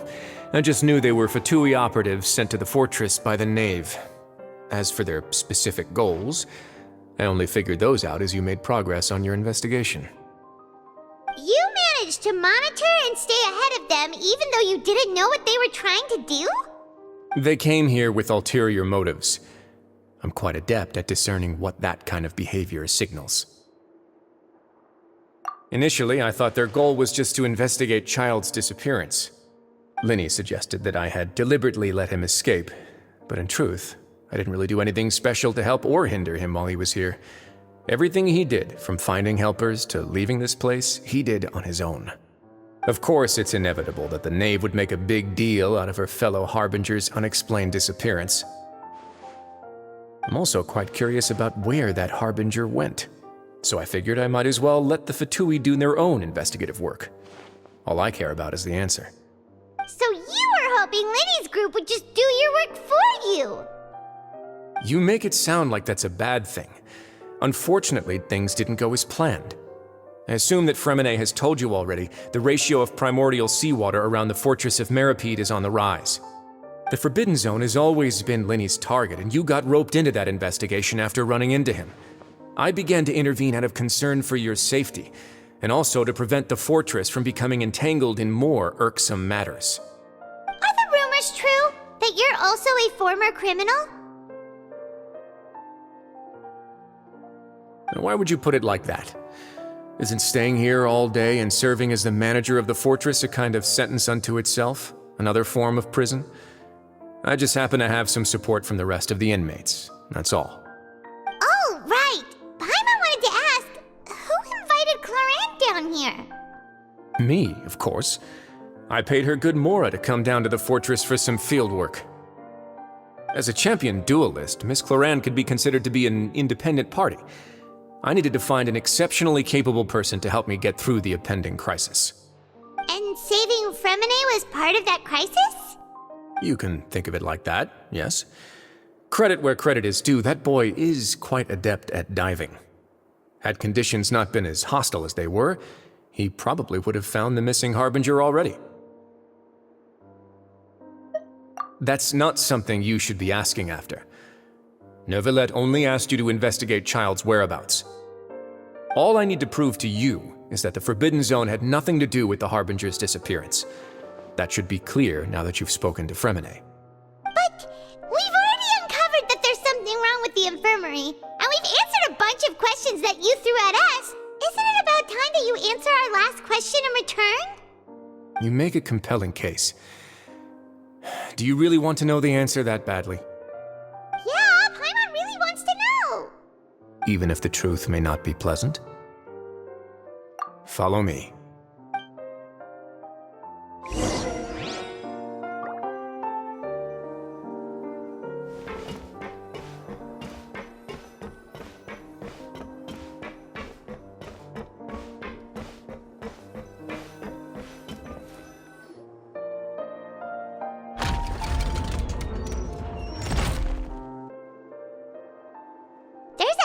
Door here? And a whole basement behind it? Huh. You're pretty good at hiding stuff, Risley. It seems you've forgotten just what kind of place the Fortress of Meripede is.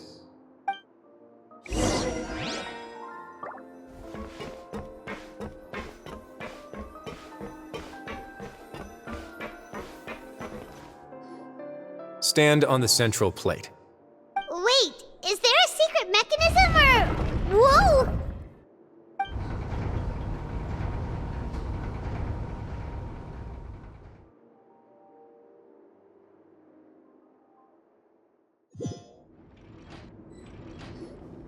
So, this is the Forbidden Zone? Honestly, for a place so well hidden, Paimon sure doesn't see anything special.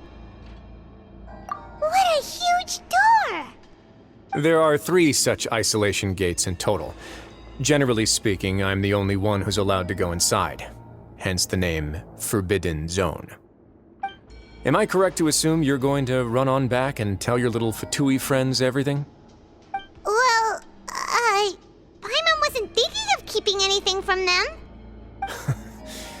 Well, I'd advise you wait until you've seen the whole truth of this place for yourself before deciding whether or not to tell them.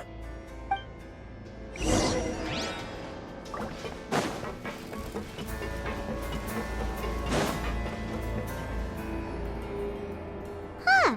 So there's a switch on the side. Stand back.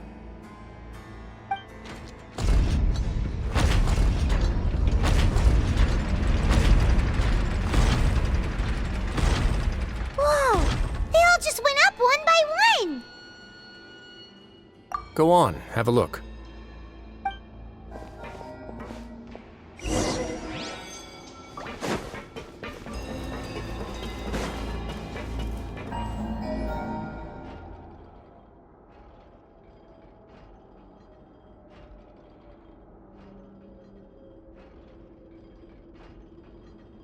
I've been interested in what lies beyond that gate ever since I assumed leadership of the Fortress of Meripede. Of course, it would be unwise to recklessly open it, but it'd also be risky and negligent to simply ignore any potential danger that could be behind it. The readings on that dashboard have not budged since the day when I first laid eyes on this place. But over the past year, the needle has crept upwards from its original position, likely because some parameter it's been tracking has changed, if only infinitesimally. Normally, I would have ignored it, but I happened to have some free time when I noticed it, so I investigated. Any guesses what the reading could be tracking? Very reasonable guesses. I've considered both of those as well. Unfortunately, our dashboard is tracking something less ordinary. The temperature should vary with weather and climate changes, so for something that rarely shifts, the water pressure is more likely. We ran a few tests to increase the pressure from the outside, but the readings didn't change at all. Later on, a few more possibilities occurred to me, such as a potential connection with the primordial sea. I began to make a few preparations based on that hypothesis.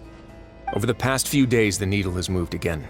With that, and the symptoms that Freminet displayed after leaving the fortress, I can now confidently conclude that the readings represent the concentration of primordial seawater in the seawater nearby.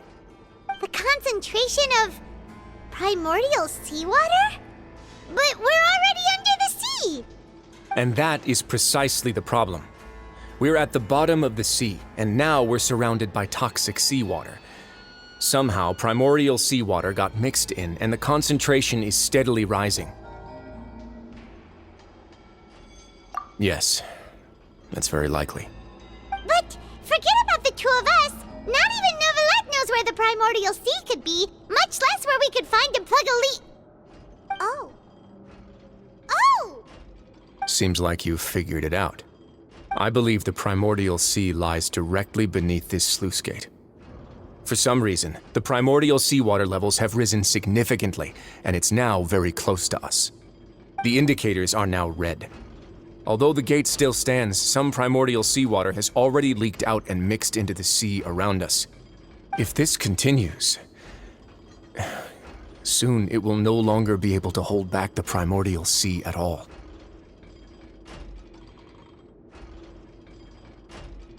Yeah, you know what the legends say.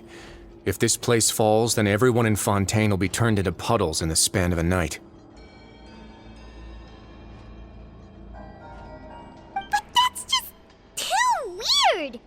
Why would the Fortress of Meripede be built right above a sluice gate for the Primordial Sea? Who built this place anyway? Your expression tells me you think this might be part of a vast, complicated conspiracy. To be honest, you might find the actual answer may be exceedingly boring. It's just that the secret of the Forbidden Zone had been long forgotten by the nation before I rediscovered it with my research. There's no single founder of the Fortress of Meripede in any traditional sense. What we know about its history has been left to us by the people who used to live here. When the previous Hydro Archon Egeria ruled the land, all convicted criminals from Fontaine were exiled. The people drove the criminals away like a wolf pack chasing away the banished. The criminals received no sympathy of any kind from the people. They were exiled to the desolate seaside, where they experienced only pain, struggle, and the bone-chilling cold. Some of them began to repent and prayed to the Hydro Archon, asking if there was still anything they could do. The Hydro Archon took pity on them and said, "You may go guard my secret, deep underneath the waves." And so, leaning on the power of the Hydro Archon, they gathered underneath the sea and began to build a fortress. They became a community down there in the deeps, and over the years helped it to grow. As the number of exiles increased, more and more people joined the community. When the first group of exiles died, they left the yet unfinished fortress to their successors. The Hydro Archon continued to lend her support, allowing the fortress and what it stood for to continue growing ever larger. Before long, this dark underwater fortress became the sinner's only home. And with that, the people here stopped referring to the fortress as a prison. They saw themselves as repenting sinners who would regain their freedom once they had sufficiently redeemed themselves. But as time went on, people also realized that the fortress was a lonely place. Once they had gotten used to life here, they could no longer feel comfortable living in the overworld. Once they had finished serving their sentences, some people left and some others chose to stay. They'd find some idle position and let their withered souls fade away with the ancient secrets of the past. After many, many centuries, few people still remember the reason for the fortress's founding. Now they just see it as an integral pillar of Fontainian society, as the place where criminals deserve to be sent. Now and again, researchers manage to break one law or another and live out their days in the fortress. I learned all this from an elderly historian. Everyone else just thought he'd made it all up. But now you know every part of that history is true. Indeed. It's just as the prophecy says. If this gate fails, then everyone will be dissolved into the sea. To be frank, not really. But sadly, that hasn't stopped this prophecy from proving all too accurate. Prophecies are troublesome things. Just hearing one will create the first wave of panic. Seeing signs of it will bring about the second, and actually witnessing it in real time, the third.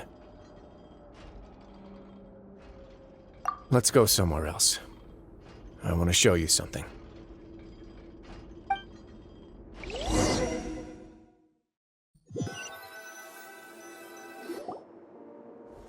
This is it. Your Grace, perfect timing. The results from our last round of experiments have... Wait, Jurier, he's not alone! Huh? Laverune and Jurier? No need to panic, you two. I've already told them about our plan. What? After you warned us not to tell a single soul about any of this? I'm skeptical as well. Are you sure they are trustworthy? The results speak for themselves, don't they? These two may already know more than you could ever imagine. All right then, if Your Grace insists. They seem harmless enough, so I'll trust them for now. Well, how about some reintroductions? This is Jurier, one of the highest-ranked researchers from the Fontaine Research Institute. He used to work under Edwin. I trust that you've heard of Edwin?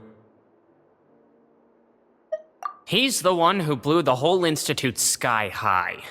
Everyone knew he was a bit crooked in the head, but you're not a local, so I guess it's possible for you not to have heard of him. Edwin's main areas of research were archium and gravimeters. As his assistant, Jurier is quite familiar with them as well. I hired him to be my technical consultant. You want to blow up the Fortress of Meripede? What a lovely idea. I'm already imagining it in my head. Gotta admit, I'm tempted as well. Guys, focus! Focus! That taskmaster over there is Miss Lorvine, and is also one of my technical consultants. While Jurier used to be Edwin's assistant, she used to be Jurier's assistant. Ooh, are they together? See, everyone keeps asking this question. Are you too sure you're not a couple and just using your work as a convenient cover? Your Grace, I am not in a relationship with this man. If I dated her, I'd officially be madder than Edwin. Jeez, forget I said anything then. Follow me. Whoa, there's another door that goes right up. Your constant amazement makes it seem like the fortress can do anything. But Paimon really thinks everything's super cool.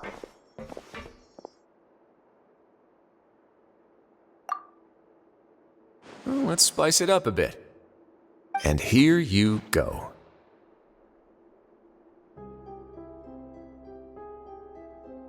What a huge ship? This is also a production zone that Paimon's never seen before. What's going on? How much do you know about Fontainian history? Not much at all. Well, then maybe you haven't heard the story of ancient Lemuria. To give you a quick rundown, Fontaine used to be ruled by the Lemurian dynasty.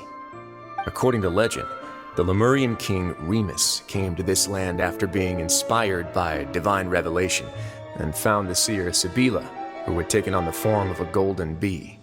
Taking the golden bee with him and riding on a huge ship, the Fortuna, he created his nation above the surging waves. He called his nation Lemuria and used the Fortuna to incessantly search for new tribes and islands, calling on them to join his empire. There's a ship in this story too? Where there's water, there'll be ships. People believe that hope can always be found at the end of a voyage.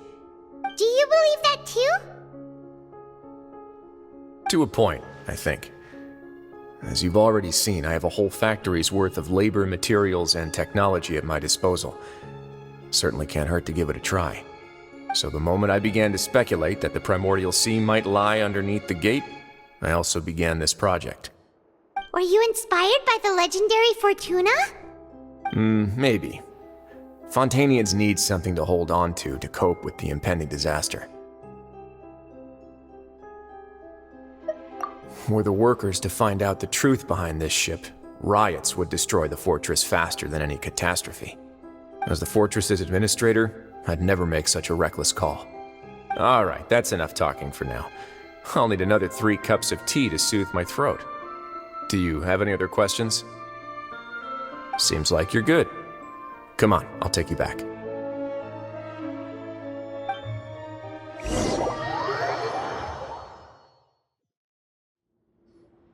I'll leave you here for now.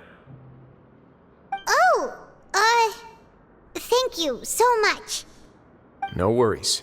But don't forget, it's up to you whether or not you want to share what you just saw. What you do from here on out will likely affect those 3 as well.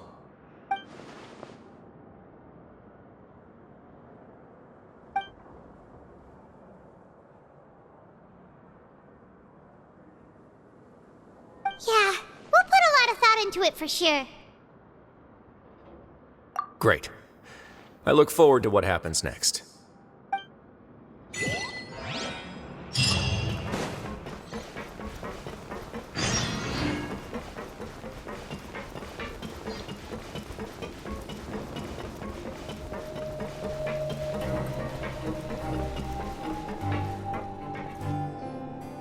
We're back! Welcome back. Do you want a cup of tea? How can you be so much like Risley, always drinking tea? Huh.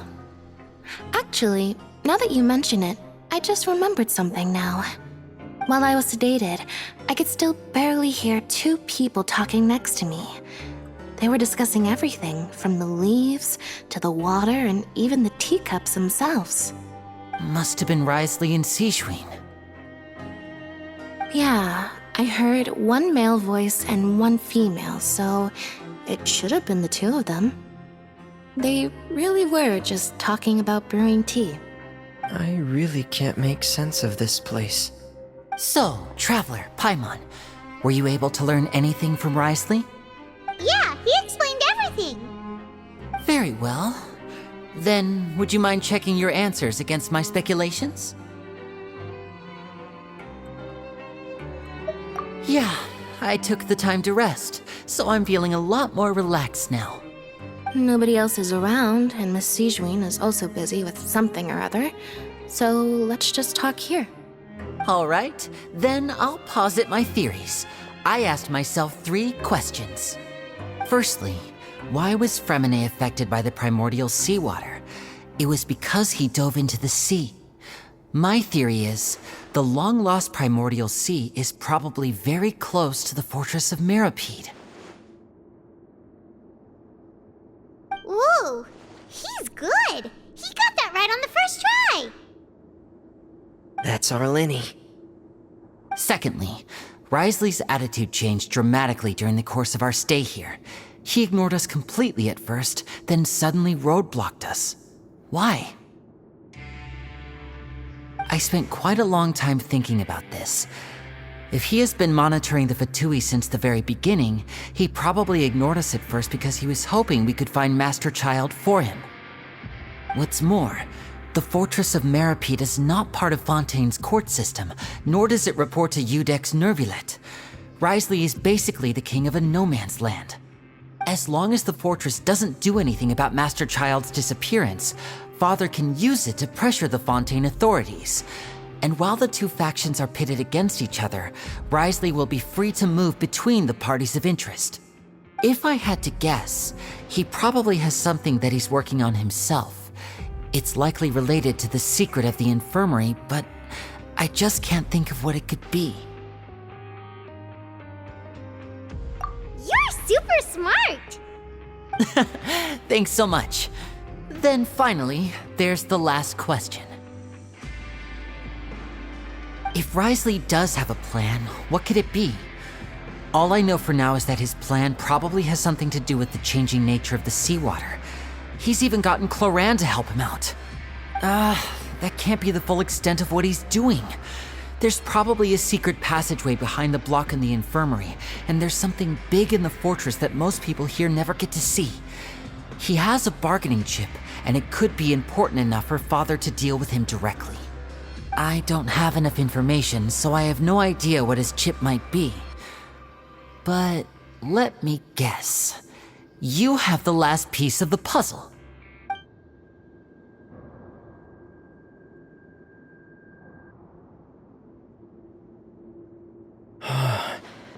I can't believe it.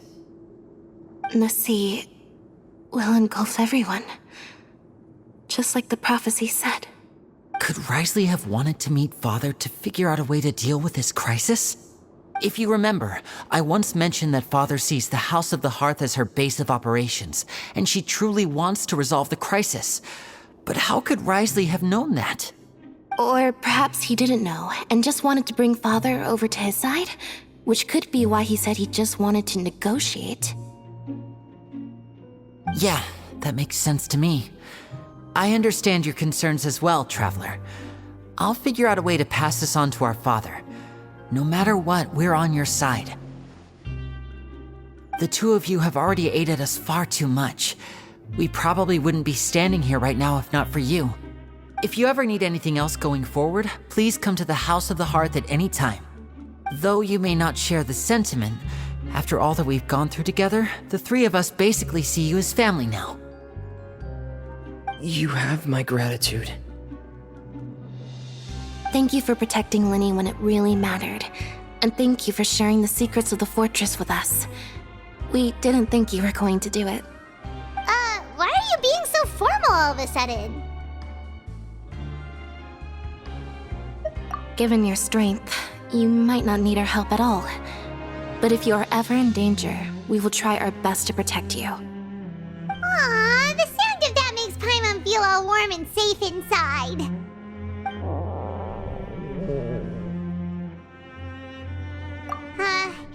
Paimon's hungry. Oh, you've done so much already. Go get some food. Alright, then we'll catch you guys another time.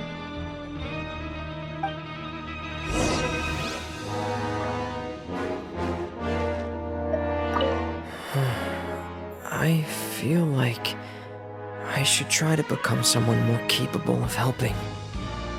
You're incredibly helpful. Lyney thinks so too. Yeah, you two are always telling me not to push myself, but aren't you just like that as well?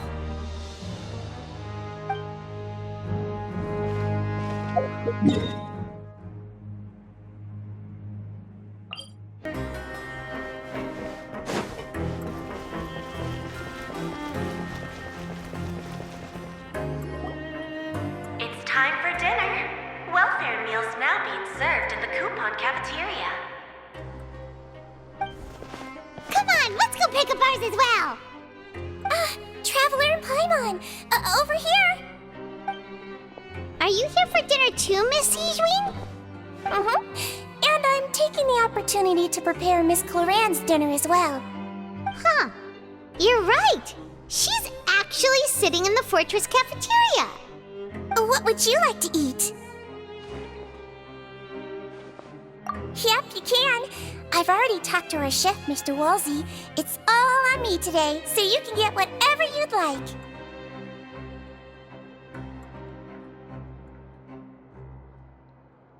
Me too! Don't forget Paimon! No problem. Just leave it to me.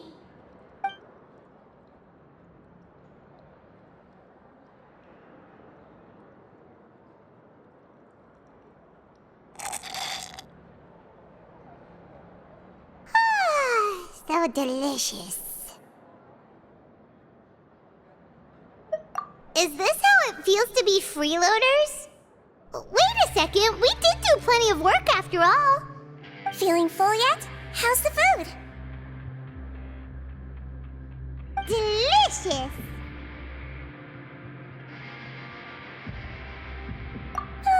I'm so glad to see you all so happy. Oh, see, the expression on your face just now? The muscle here just moved, which suggests that you're feeling quite relaxed at the moment. Sijween, do you do this to help your patients or to better understand human beings? A bit of both, I suppose. I'm a Melusine, which means I'm very different from human beings.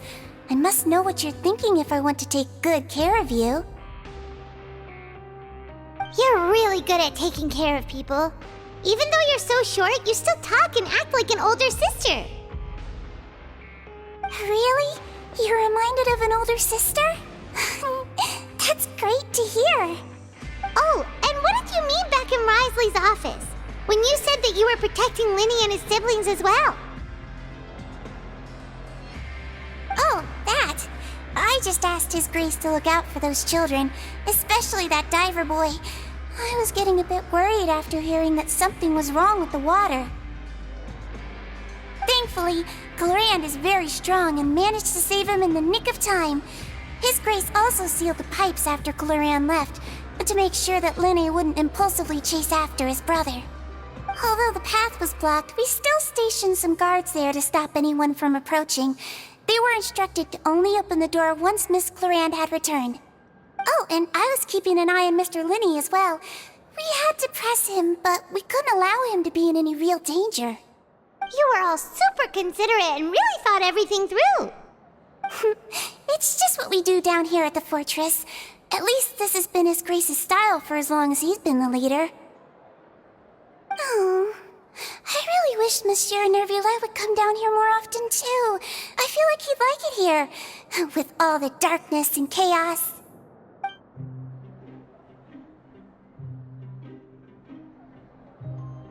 Get a good night's rest, you two. You both worked very hard.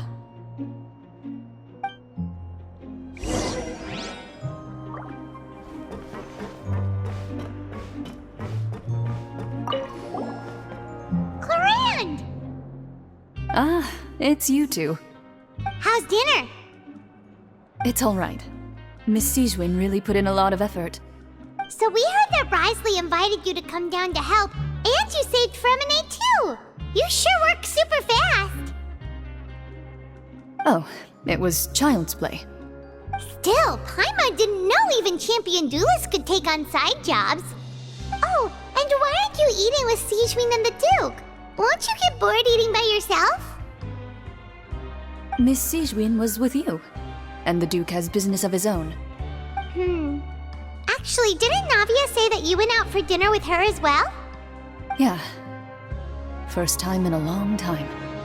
First time in a long time? So you mean you've gone out to dinner with her in the past? In the past, yes. You seem to be enjoying yourselves here. Things will be getting messy at the fortress soon. Don't run around unnecessarily.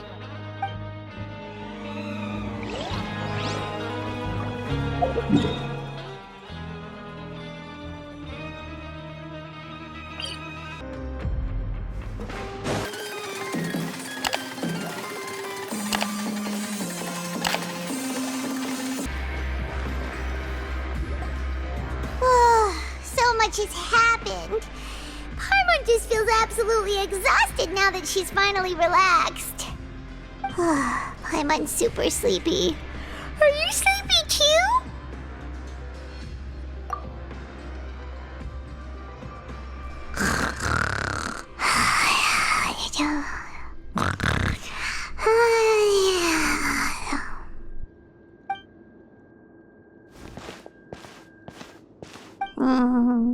Delicious. Paimon wants seconds for free.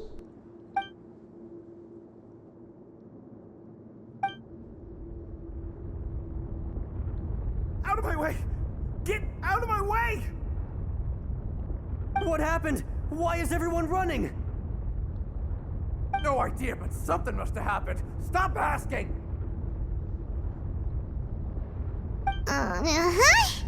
Who's yelling?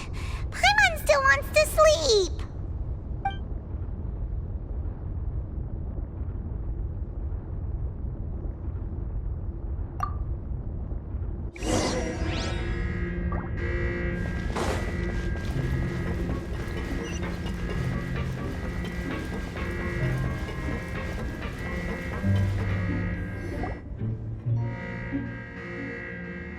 What happened?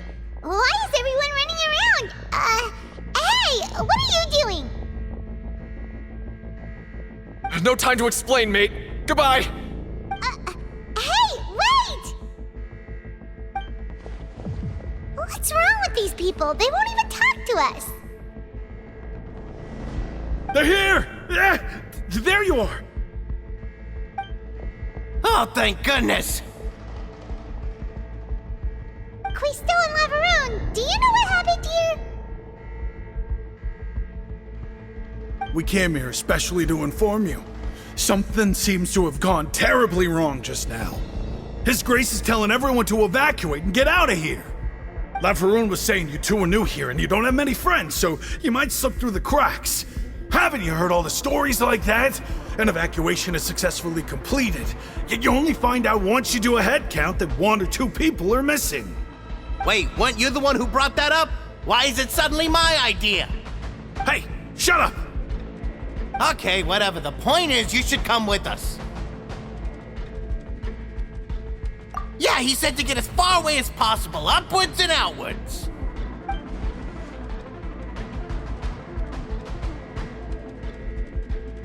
Oh no, it can't be that thing!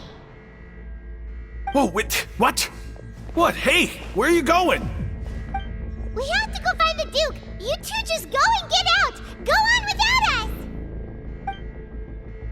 Hey! Be careful! Attention! Please evacuate upwards and outwards, upwards and outwards. If you're already at the topmost layer, then try to move as far outwards as possible.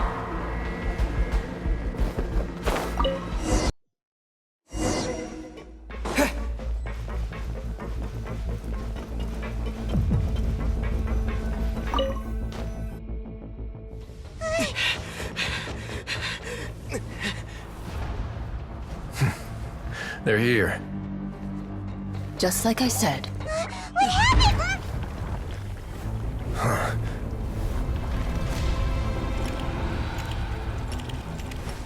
You're just in time. But be ready to run.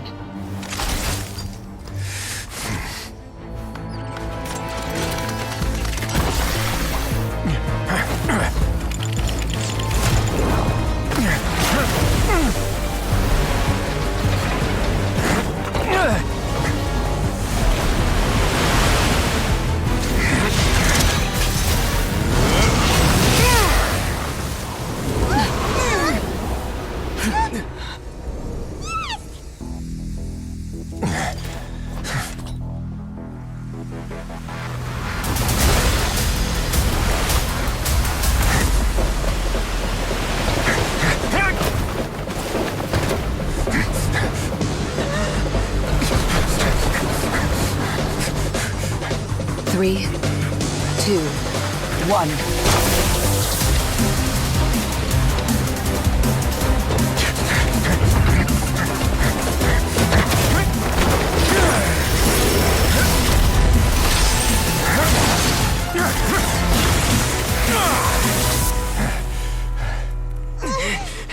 This won't hold it for long. Find Neuvillette. Tell him the defenses are about to collapse. Then what will happen to you? Until he arrives, we're the last line of defense.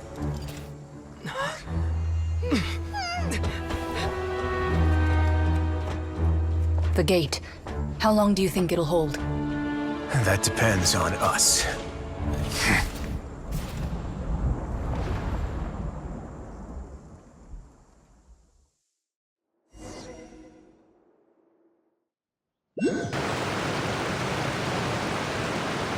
Neuvillette?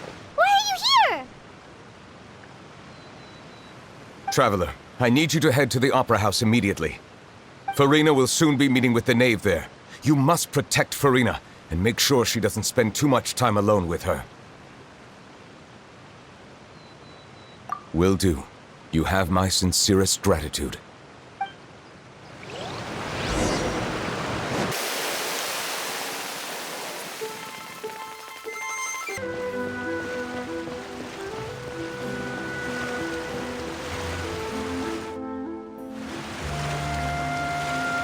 Look! There are a ton of Fatui and Palais Mermonia people over there! The knave is probably here already. We need to hurry! Are you two the Traveler and Paimon? Monsieur Neuvillette has left instructions. Please follow me. Though I'm sure he's already explained, this should be a mostly cordial conversation, unlikely to give rise to violence. But it would be most appreciated if you could protect Lady Farina to the best of your abilities.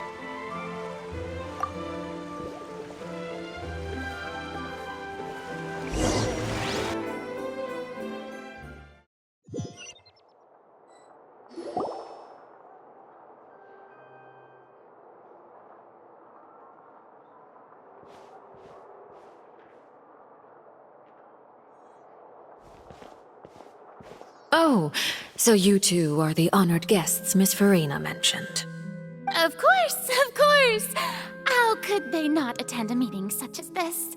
I must always have 2 or more guests at my dessert table. Otherwise, the occasion would be too lonely and unbecoming of my station. It is my pleasure to make your acquaintance, Traveler. I have heard much of your accomplishments. I am the Knave, one of the 11 Fatui Harbingers.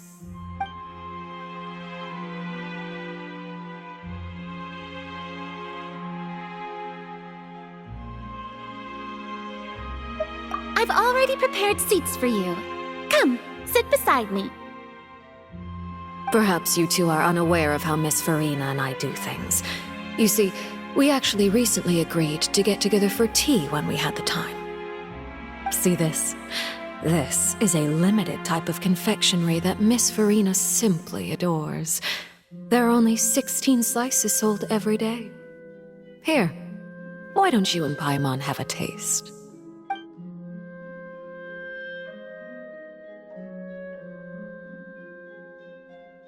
Traveler, what do you think of this cake?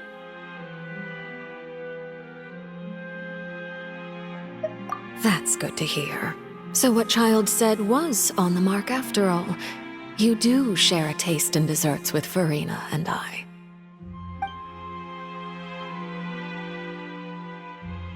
I wonder how he's doing nowadays. You must have heard, right? He's suddenly gone missing. I'm really worried about his safety, you know. Here's to hoping that he's an excellent swimmer. Since we're talking about him, I feel like I should add something. His martial prowess really looked certainly pretty impressive, yeah.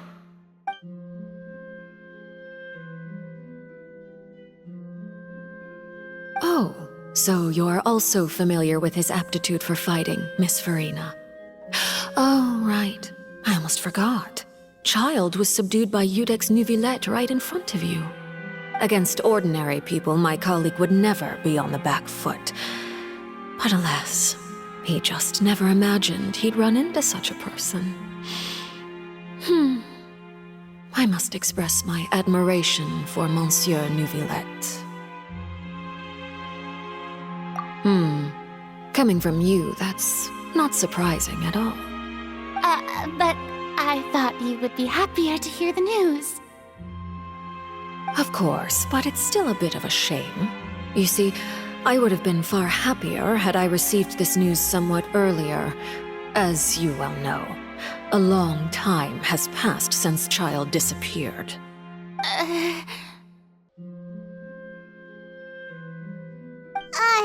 Well, in any case, there's no need to worry. We know for sure that Childe is still alive. Oh, and just how do you know that? Because we found evidence that proved he left the Fortress of Meripede. And where did he go after leaving the fortress? Well...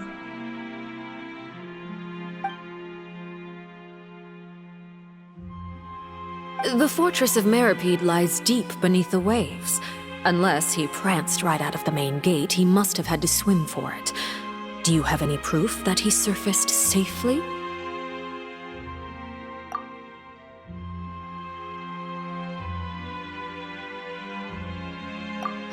That is good news at least. His sister Tonya sent a letter to Fontaine not too long ago. Since he was unfortunately unavailable, I picked it up on his behalf. Do you have any idea how he usually writes back to his family? Dear Tonya, your letter made me feel like we were still enjoying our time in Snezhnaya together. I'm currently admiring the scenery on the streets in front of the opera house. Is it something like that?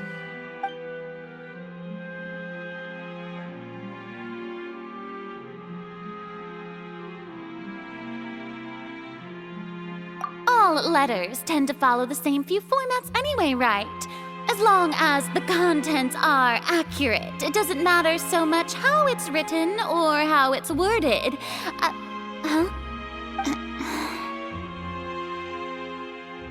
Hold on. The water in the teacup is shaking. I suppose this is also a sign of things to come, Miss Freminet. I don't quite understand what you're trying to say. Have we entered into the next stage of the prophecy?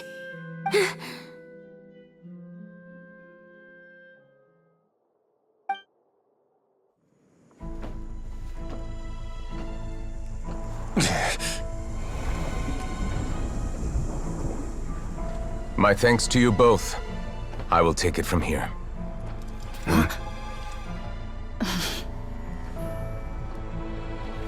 Sure you don't need a hand? Quite sure. Wow. So, what's your secret, huh? Let me guess. Nah, who knows? Maybe it's just your sense of responsibility. Sounds about right.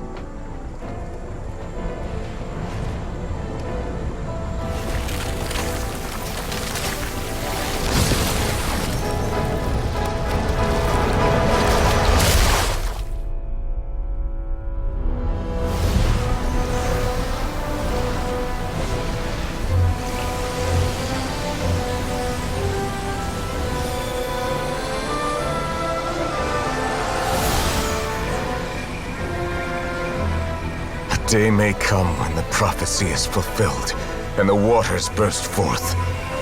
But it is not this day! This ancient power could easily obliterate an entire race. A tsunami of fury would unleash endless catastrophe.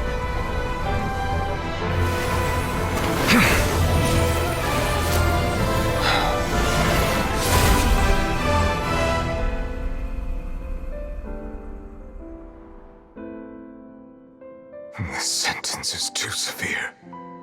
Forgive me for overruling it.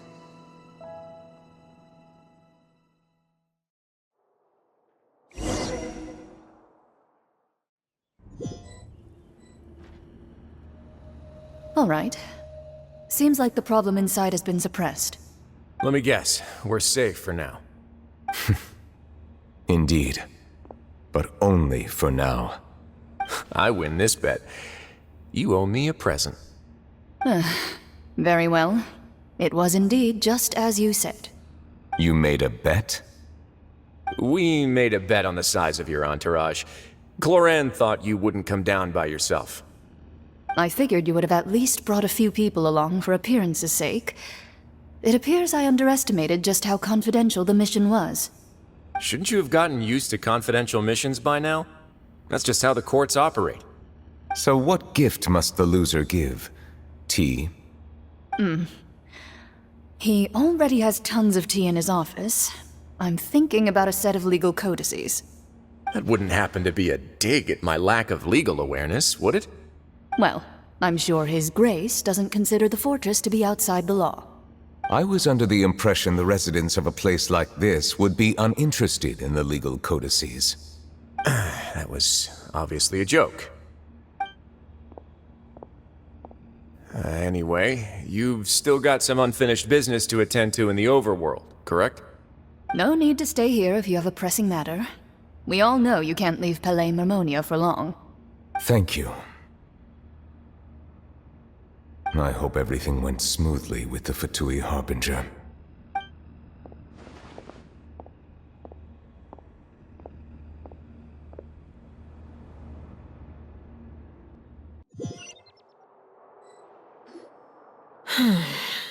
I must say, we've spent long enough playing house.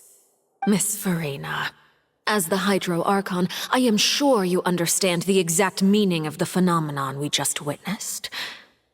Or should I say, that's what I originally thought. But looking at your expression, was I wrong? And you haven't a clue? What are you trying to say? At this point, I don't think there's any more need to speak as diplomatic representatives. Allow me to speak to you now as just a Fontainian. You know the prophecy by heart, and also that every part of it is being proven true. Yet, here you are relaxing, drinking tea, and eating desserts as if it's all nothing more than a few stray bugs in your garden. Do you really think that's acceptable? The prophecy's hanging above our necks like a guillotine. Every faction is looking for a way to either avert the disaster or save their own. Even the orphans of the House of the Hearth have devoted everything to saving their homeland. But you? It beggars belief just how nonchalant and carefree you have been. From the very beginning, you, the god Focalor, you have utterly failed to take action. You're wrong. I've never ignored the prophecy, nor have I just been passing the time in self-indulgence. Retract your accusation and stop doubting the wisdom of the gods with such absurd conjectures. I am not alone in my doubts, you know. All the children of Fontaine may be harboring the exact same thoughts right now. Oh, great Hydro Archon. How are you going to save them? Save us? How are the people you've sworn to protect supposed to survive in a land that will soon disappear beneath the waves? I have my ways, and I've been working on them for all this time. Even if you look down upon me, you have no right to judge me. Fontaine will be saved. Even if I still cannot see the true future right now, as long as I continue on as I am, I will be able to hold my head up high!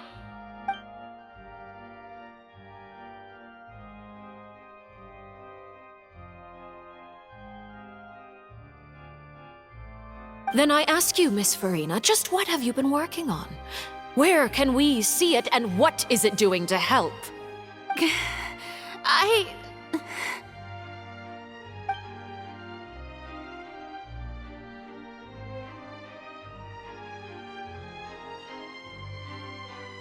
My machinations are just like the prophecy itself.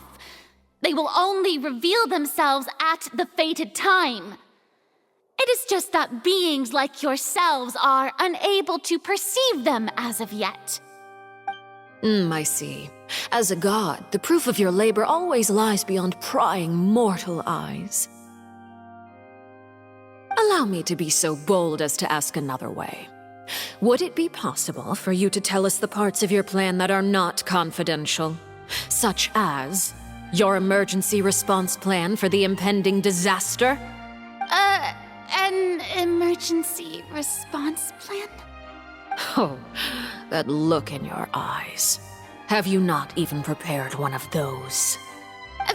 The emergency response plan is also strictly confidential. Then allow me to jog your memory. Miss Farina, what is the purpose of your Oratrice Mécanique d'Analyse Cardinal? And what do you plan to do with the massive amounts of indemnitium that has accumulated over the years? The Oratrice? It's just like it appears to be. So you also have no idea. If I'm not mistaken, someone's using it to prepare for something. But unfortunately, it would seem that someone is not you, Miss Farina. I first caught wind of this when Lyney tried to investigate the Oratrice in the Opera House. You see, even just getting close to the core contaminated him with an extremely large amount of indemnitium. But even if that had nothing to do with you, then what could you possibly be working on, oh great Hydro Archon? Oh, right. I almost forgot. Udex Nouvillette is not at the tea party with us today. Miss Farina, I suppose you must have ordered him away to take care of some troublesome business. Yes, that's exactly right. Please keep it a secret for me. Of course I will. Although, I must say, Miss Farina, you seem quite insecure without the Udex by your side. Oh, very well. Let's stop that conversation here. There are still a few slices of cake left, so please, help yourselves, everyone.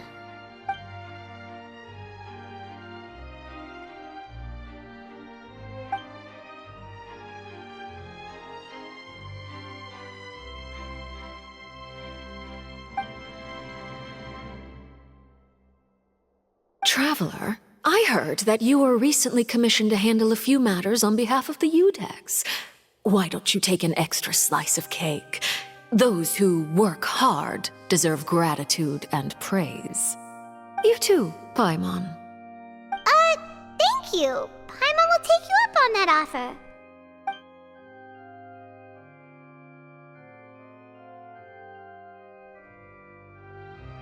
Oh, Paimon's super full. That cake was great. If it's on my tea table, it must be of the highest quality. Yes, and we must thank the knave for bringing these over as well. You're welcome. I'm sure the cake also felt greatly honored to be featured at Miss Farina's table. And I was merely catering to Miss Farina's tastes, seeking a chance to chat over tea. It is getting late. Why don't we call it a day? There are still a few matters that I need to take care of, so I must take my leave now. Very well. We'll end it here. Mind seeing me off, Traveler? We could use the opportunity to discuss Childe before I must be on my way. Paimon's coming too!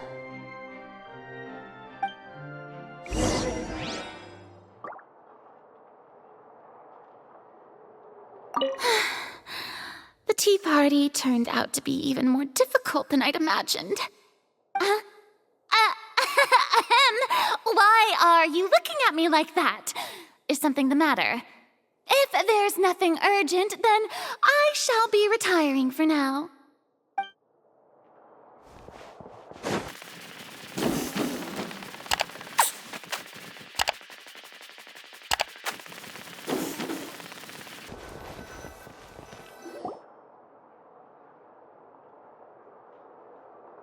I'm glad that you were willing to come with me. Of course, Childe was just an excuse. I have no interest in your dealings with him. That's what Paimon thought. You lent your aid to the children of the House of the Hearth. As their father, I would like to express my gratitude. Do I look like an irresponsible father to you? The House of the Hearth is very important to me. You should know that I care deeply about my children. That was all. Formal topics should be discussed in formal settings, and informal topics in informal settings. I know you just returned from the fortress of Meripede. Relax. I have no intention of trying to get anything out of you.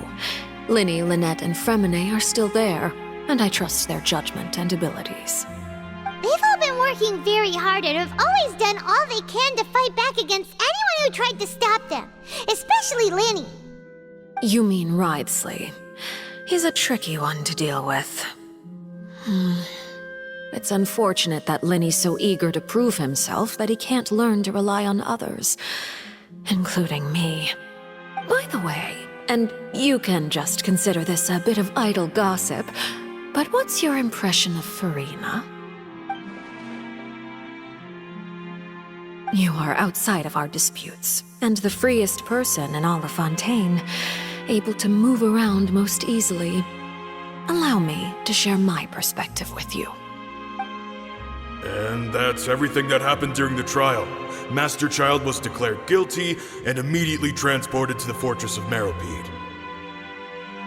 Didn't he say he was coming here on vacation? Does he not feel an ounce of shame for all the trouble he has caused?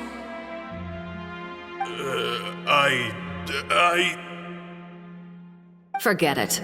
He did give us an opportunity. I will be meeting someone shortly. Do you require help with any preparations? No need. I will take care of it myself. I need to meet with Freminet, the Hydro Archon. She is at the heart of Fontaine. But what's fascinating about her is that she often seems more like a celebrity than a working Archon. Oh? Come over here, you little critter, you!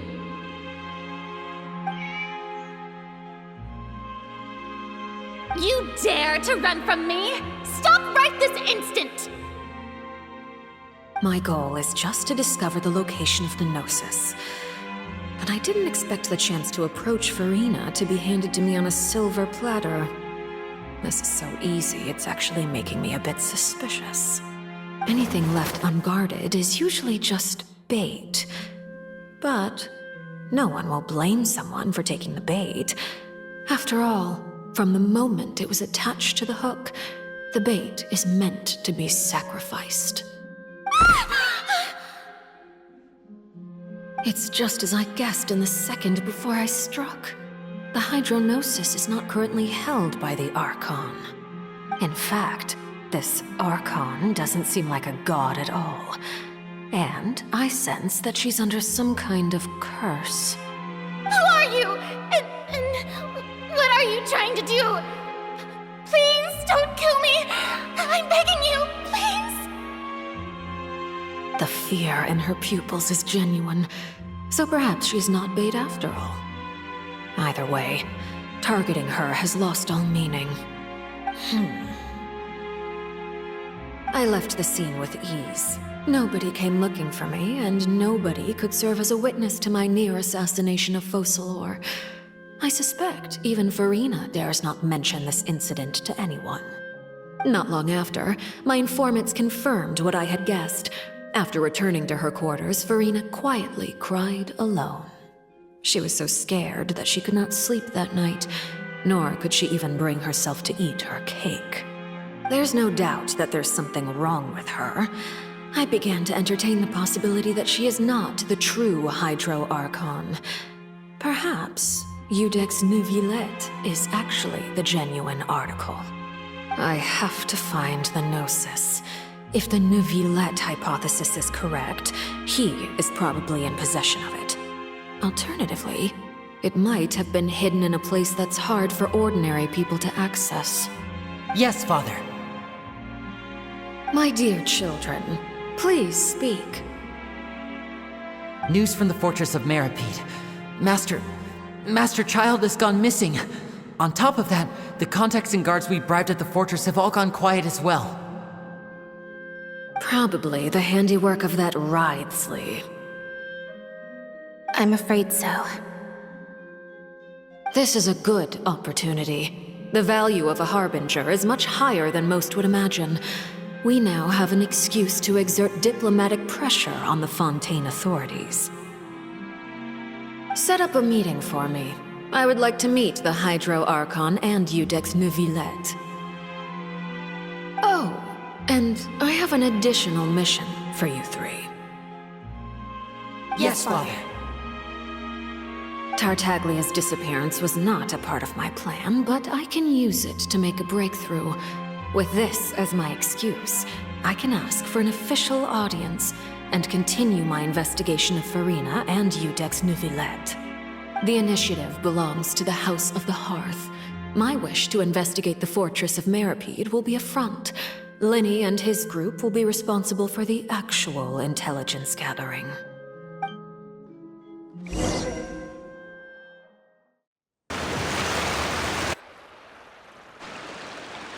You should know the rest.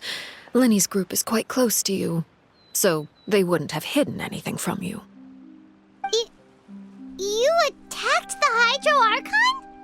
It wouldn't mean anything, even if you shouted it from the rooftops. After all, even Freminet herself is still pretending that nothing of that sort ever happened. Alright then. I've now had 2 chances to enjoy tea with Freminet. I have to say, the leadership of Fontaine is even more inscrutable than I had imagined. I once surmised that Iudex Neuvillette must be the Hydro Archon, but now, that doesn't seem right to me either. I am a servant of Her Majesty the Tsaritsa. Over my years of service, I've learned how a real Archon conducts and carries themselves. Whether Iudex Neuvillette or Freminet, neither fits the bill.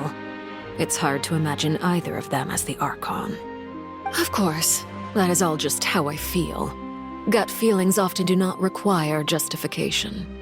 It is, however, quite amusing to me that after all my years working in intelligence gathering, I've come to realize I am at a complete loss regarding the identity of the god of the land of my birth. Don't you think Fontaine is quite intriguing? A catastrophe looms, yet many secrets have yet to rise to the surface. It looks like Fontainians will have no choice but to save themselves.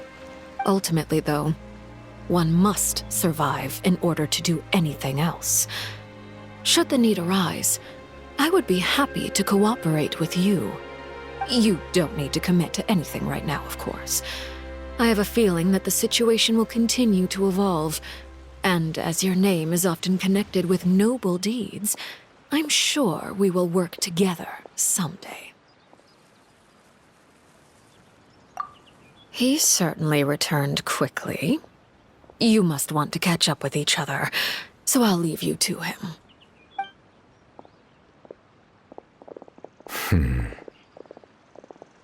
Neuvillette, is it over? For now, yes.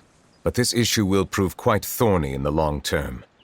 I'm concerned that sooner or later the prophesized events will occur.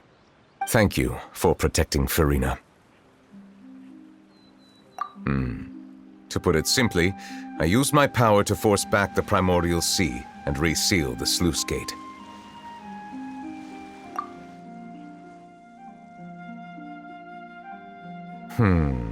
So as expected, the knave has turned up the pressure on Freminet. She's trying to feel her out, though I'm still unsure as to her motives. Permission granted.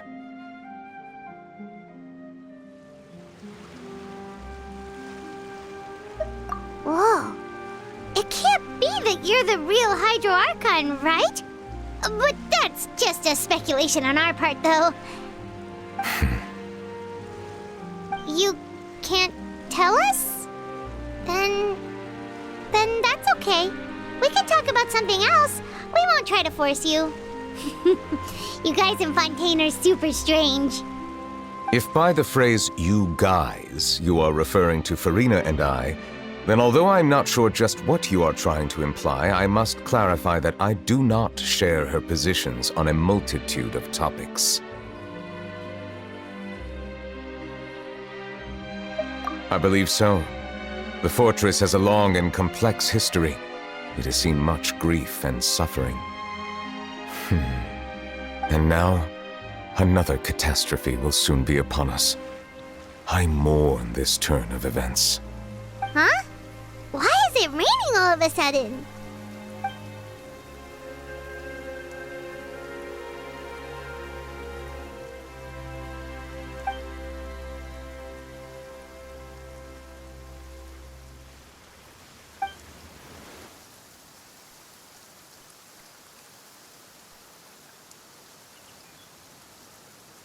You may be closer to the truth than you think. Oh? And what are you thinking? The dragon of... what? Huh? Please do not be so surprised. Freminet?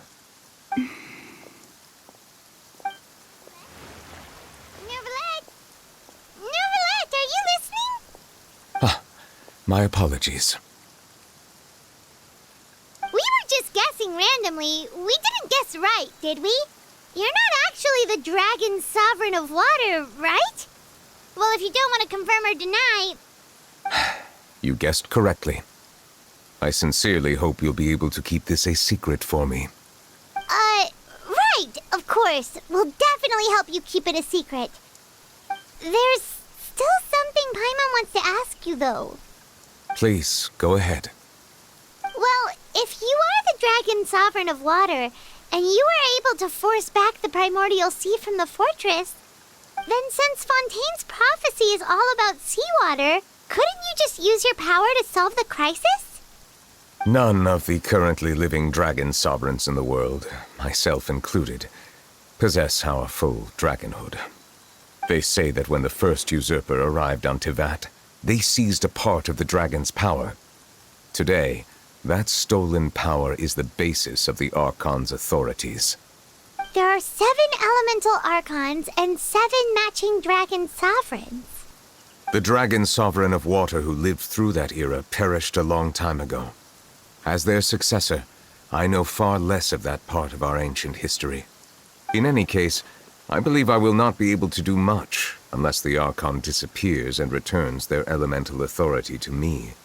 Given the status quo, however, I would recommend finding another way to deal with the prophecy. Oh, so even you can't solve it. I still have some urgent matters to attend to at my office. If you have any more questions regarding ancient history, you are welcome to discuss them with me at a later time. Please go right ahead. There's a place that Paimon wants to go too. Traveler, why don't we pay another visit to the Fortress of Meripede? Paimon is a little worried. We'll see you another time. Take care.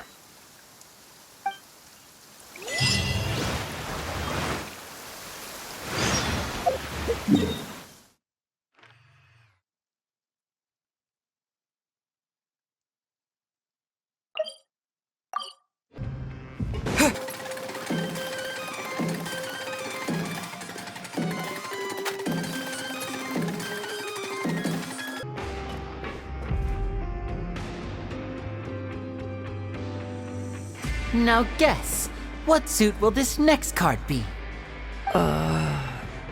A bare-teethed cat? Well, well, look who it is. Traveler, Paimon. Hello, everyone. Looks like you're recovering nicely, Freminet. Mm-hmm. Thanks to everyone's support. Oh, right. I managed to work up the courage to thank Miss Clarande in person. Whoa, how did she react? She told me that it was nothing. It was as if saving a life wasn't a big deal to her at all. She also told me not to worry about it. She didn't want to stress you out, that's all.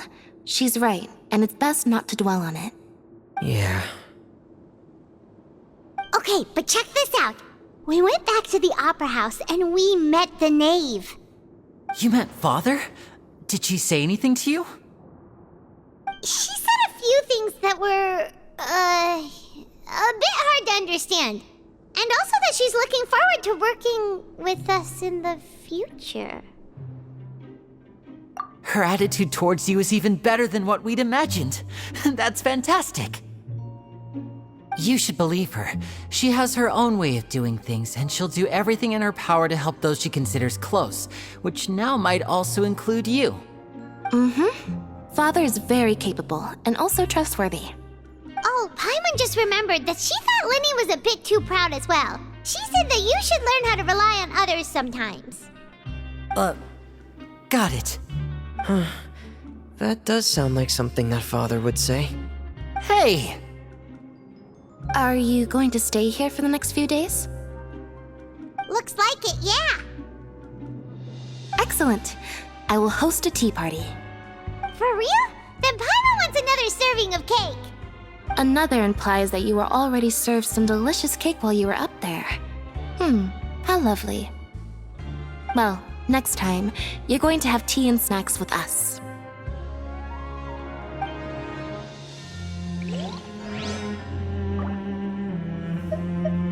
We should start preparing that tea party. Oh, that's a great idea. I'm all for it. I'll help you set it up.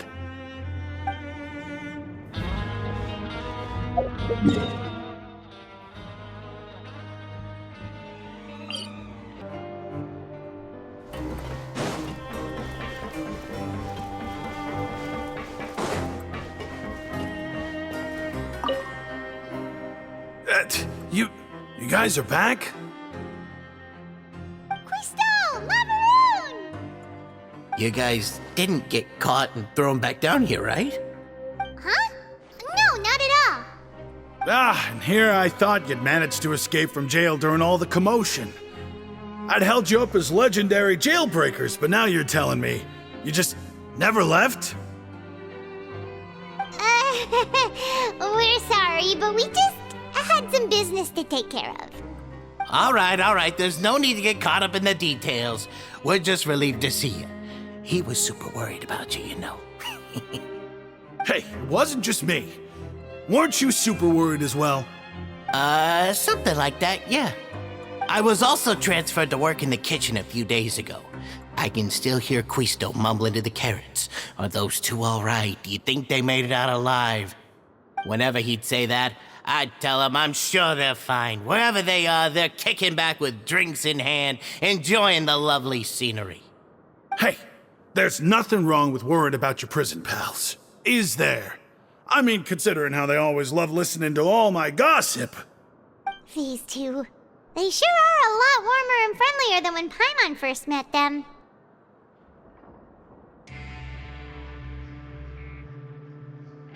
Oh, well, if you say so. I'll be watching you to make sure you finish every last bite.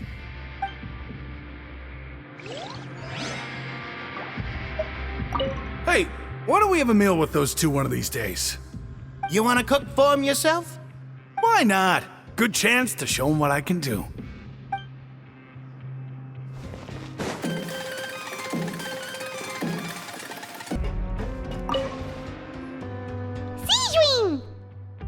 Traveler! Paimon, you're back! Are you still doing alright? Did either of you get hurt? We're fine, but what about you guys? It was such a huge mess. How bad was it? A few people sustained superficial injuries, but that's about the extent of the damage. Monsieur Nervillette paid us a visit. It was all thanks to him that we managed to suppress the crisis for the time being. Of course, we must also thank you for the help you provided. How did Nervillette know that he was needed here? Well, Monsieur Nervillette has strong resonance with the hydro element. When the water level rises, he can feel the waves produced. I ran into the Bombshell Bros while bandaging the injuries of the wounded. They were mumbling the whole time about how you just ran down without a word. I'm so relieved to see that you're both all right. If you're not too pressed for time, please stay with us a few more days. Just let me know if you get a craving for any particular dish, so I can have Mr. Wolsey get your meals prepared. Oh, and please feel free to visit the infirmary for a break at any time. I'd like to take the opportunity to spend some more time observing your facial muscles as well. Your happy smiles are quite contagious, you know. They're so memorable, and I've missed them immensely while you were gone.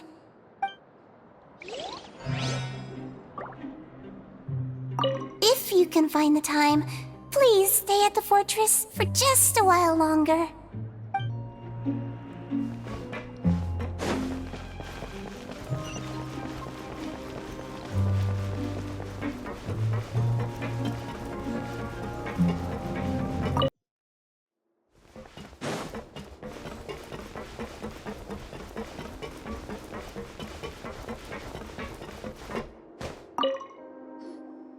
Courier?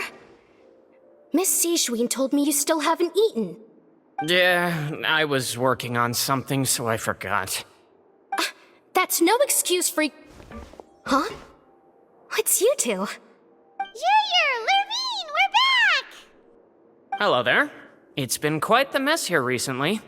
How have you been? And you? Are you still taking the secret passageway from the infirmary to work on the ship? Yep. That is still top secret, though, so don't say a word to anyone. It can be a bit annoying when there are lots of people in the infirmary, but I still prefer taking that route over the one from the Duke's office. I mean, the infirmary does make it easier for you to slack off. Oh yeah? Then why are you also here so much? You two really are just using your jobs as a cover for your relationship, aren't you? Not at all!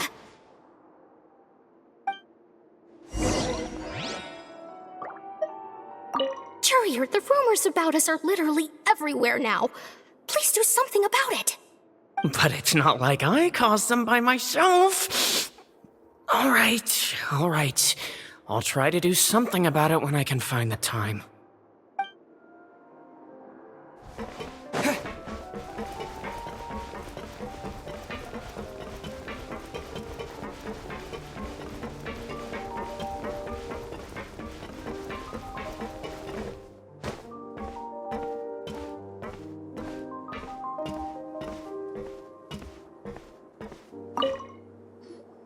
Do my eyes deceive me, or did I just see two inmates come back after making it to the surface?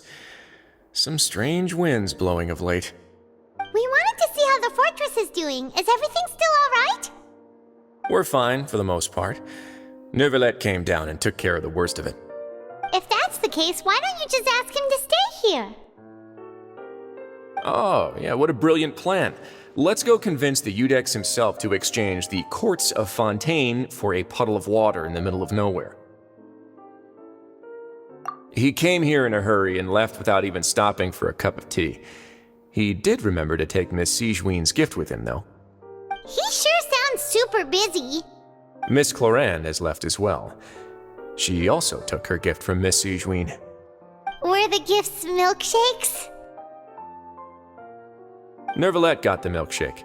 Clorand received lipstick instead. Those aren't even remotely alike. Well, it's Nervillette's own fault for making Sijouin worried about his health by working so much. But besides that, our head nurse is still pretty fond of picking out beauty products for the ladies.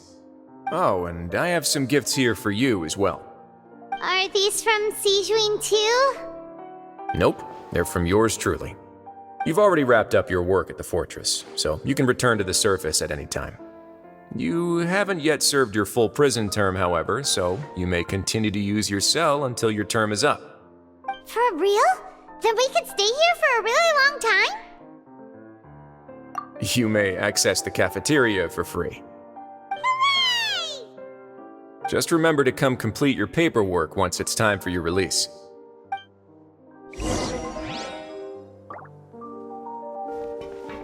Your file can't be closed until we've completed your paperwork, so don't forget to come find me again when you're done serving your sentence.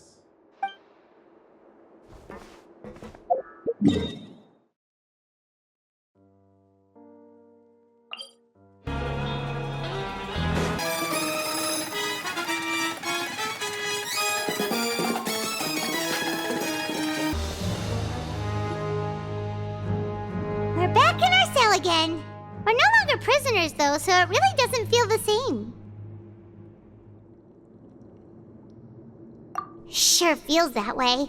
But the truth is, we never did anything bad to begin with, so I'm not sure why we put so much pressure on ourselves.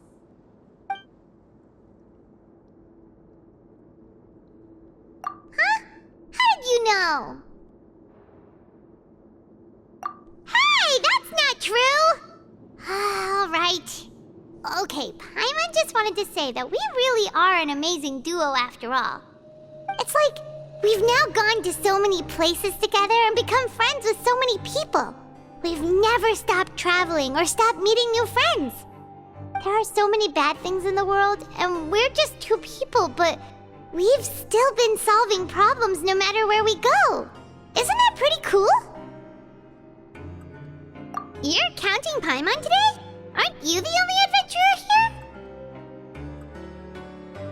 Then let's ask Catherine to give Paimon an adventurer handbook as well.